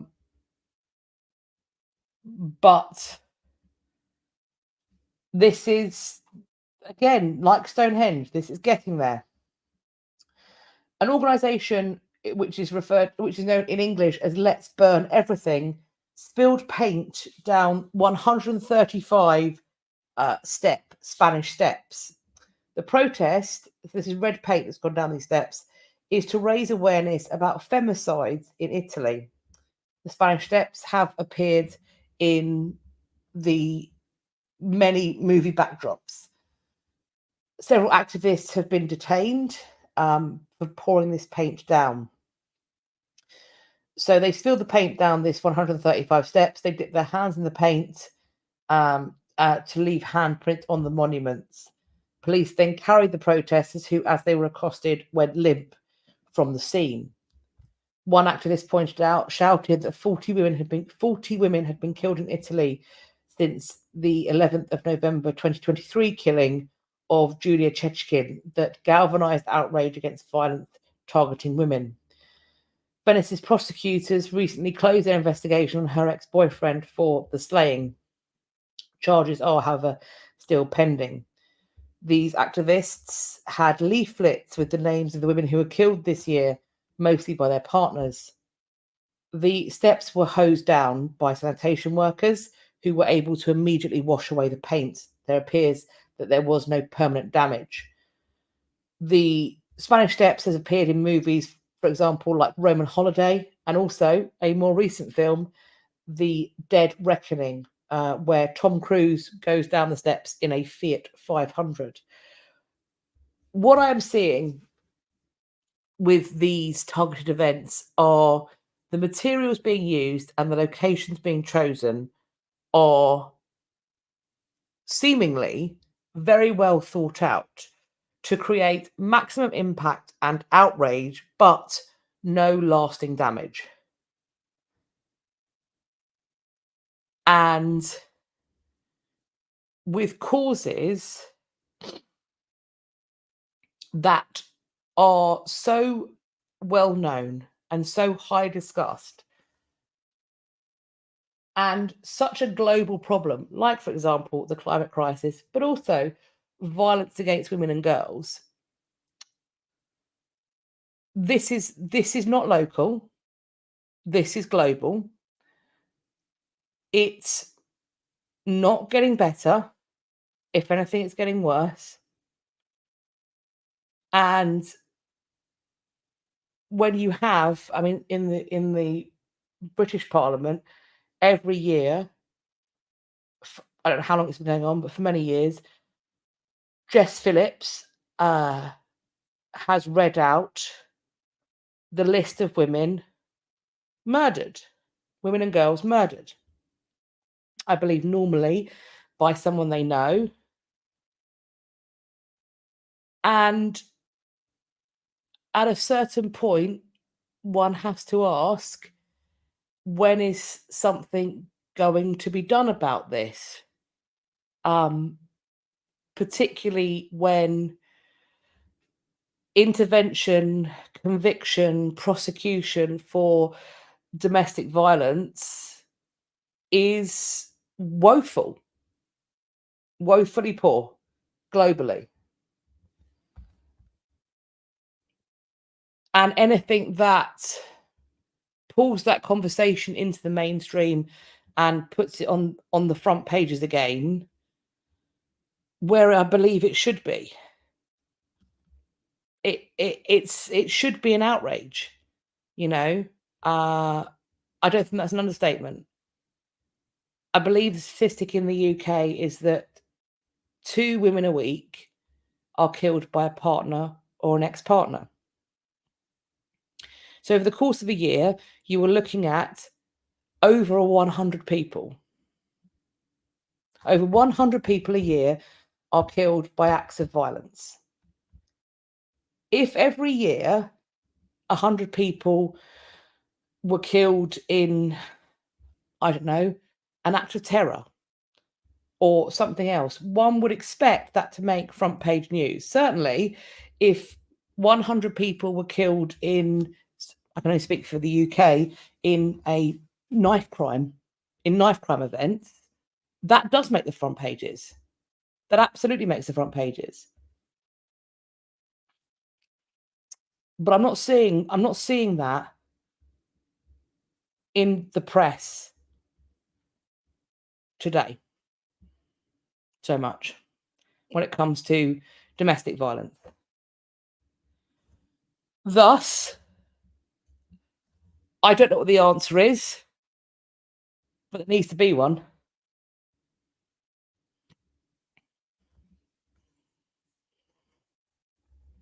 So yeah, I don't know. That's why I put it next. That's why I put these next to the ding dongs. Because maybe, Rebecca, you're right. Maybe this is not an effective strategy, because maybe what it actually does is it diverts from the very important cause that we need to talk about. that it becomes yes, that might be an issue, but the conversation then becomes about the way you're expressing the issue rather than the issue itself. I don't pretend to know the answer. So I'm going to sit on the fence until my bottom gets full of splinters. Meanwhile, we are now going full ding dong. My husband brought me the bell. My little peeing boy is here. So let's talk about some ding dongs, because some absolute genius tourist, I use genius ironically, carved their name into the wall at Pompeii. A tourist is potentially facing a hefty bill as he was caught carving his name into an archaeological site, the archaeological site of Pompeii.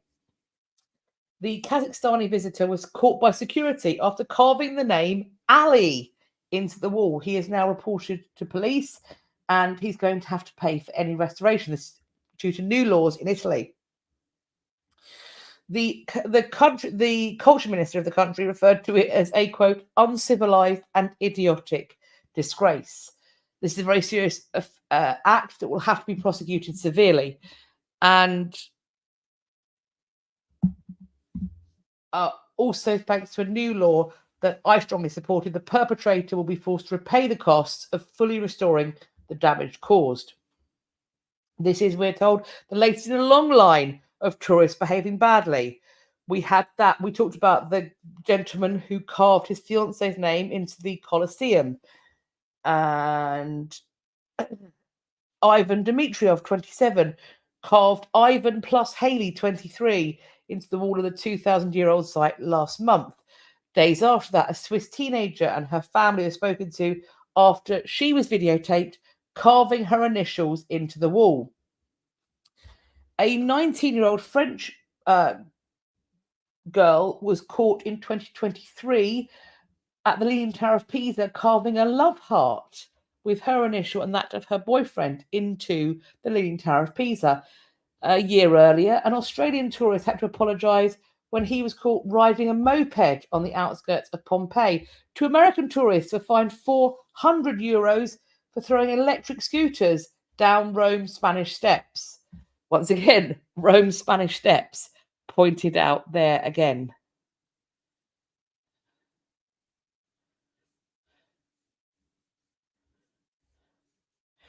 Danny, these ding-dongs will never do it in their hometowns, but see no issue in destroying other people's property. I think that's...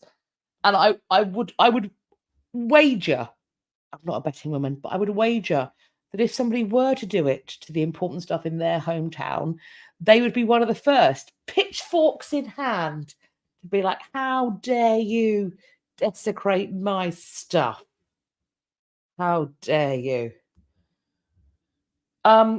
Another ding dong. We've got a double ding dong today. The chairman of a new museum has been left feeling, quote, deep frustration and anger after a late night raid saw tools and bespoke metal roof panels stolen from a site near Kettering.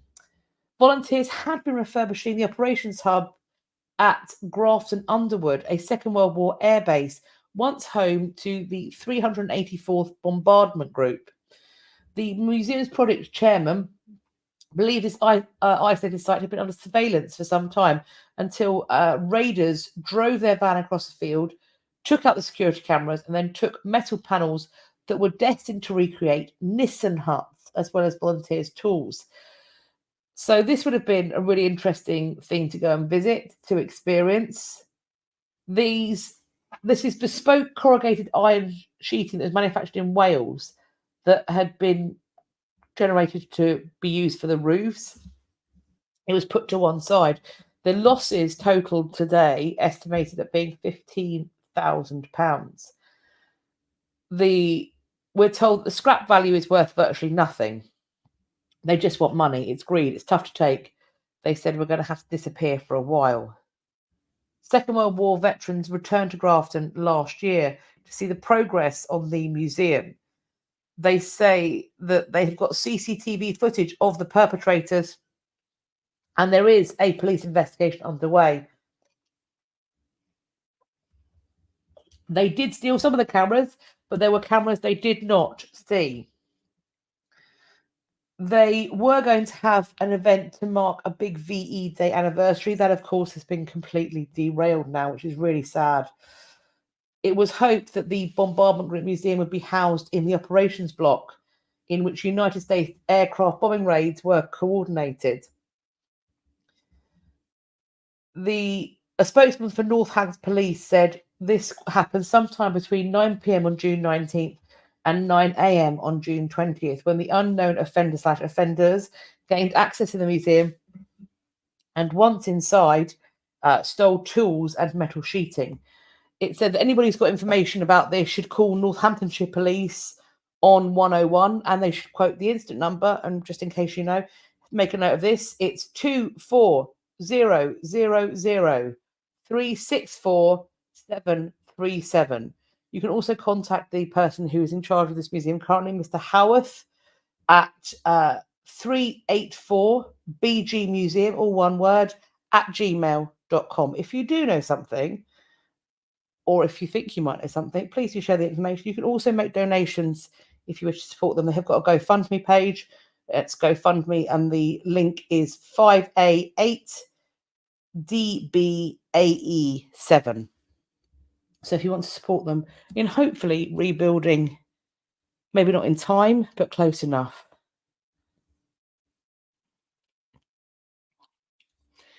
What on earth is wrong with these ding-dong people? I don't know. I don't know.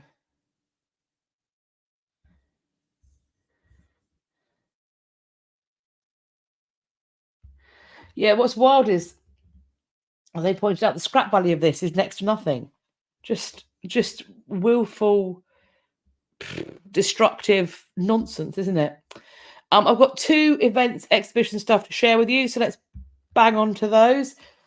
The Tudor apartments have been refitted at Hever Castle. So these are the refurbished Berlin apartments, and you can go and visit that. They opened on the 26th of June. I believe it is now a permanent exhibition. So if you're in the UK and you are about, Hever's in Kent, go online, pre-book your tickets. I think you may be able to turn up on the day, but it's always worth pre-booking just to make sure.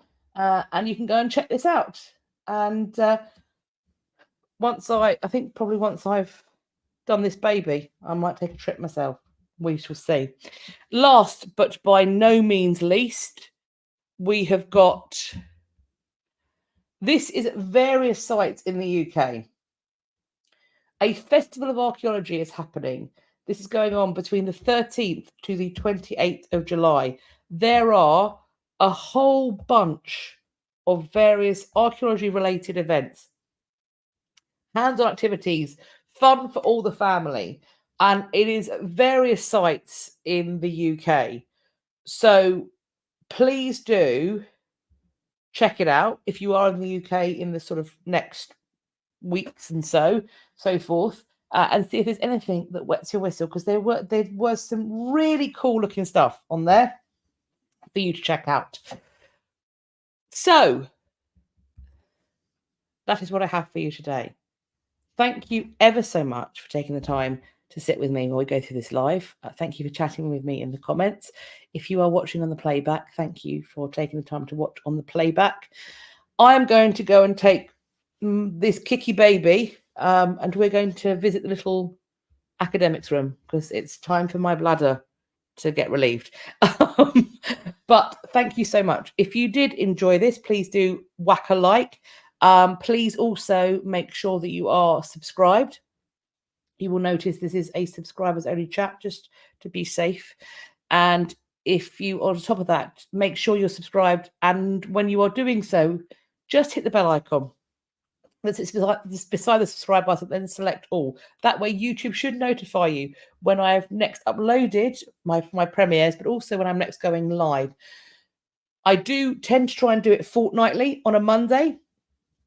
Additionally, just in case, if you head to my website, www.katrinamarchant.com, and you go to the contact page and you put your email address in the box that says put your email address in here, if you press submit, that will let me send you a message once a week as part of my mailing list, where I will tell you what I'm up to, And I'll also let you know about any links that you might need for my content for the coming days. So that is now our fail-safe should we need it. I believe that's everything. I'm looking forward to chatting to you all in the premiere live chat on Friday. I hope you're going to have a wonderful rest of your Monday, if it's still Monday for you, and certainly a wonderful rest of your week as well. Thank you all ever so much. Do take care of yourselves. But for now, I'm going to say bye-bye. Thank you. Bye.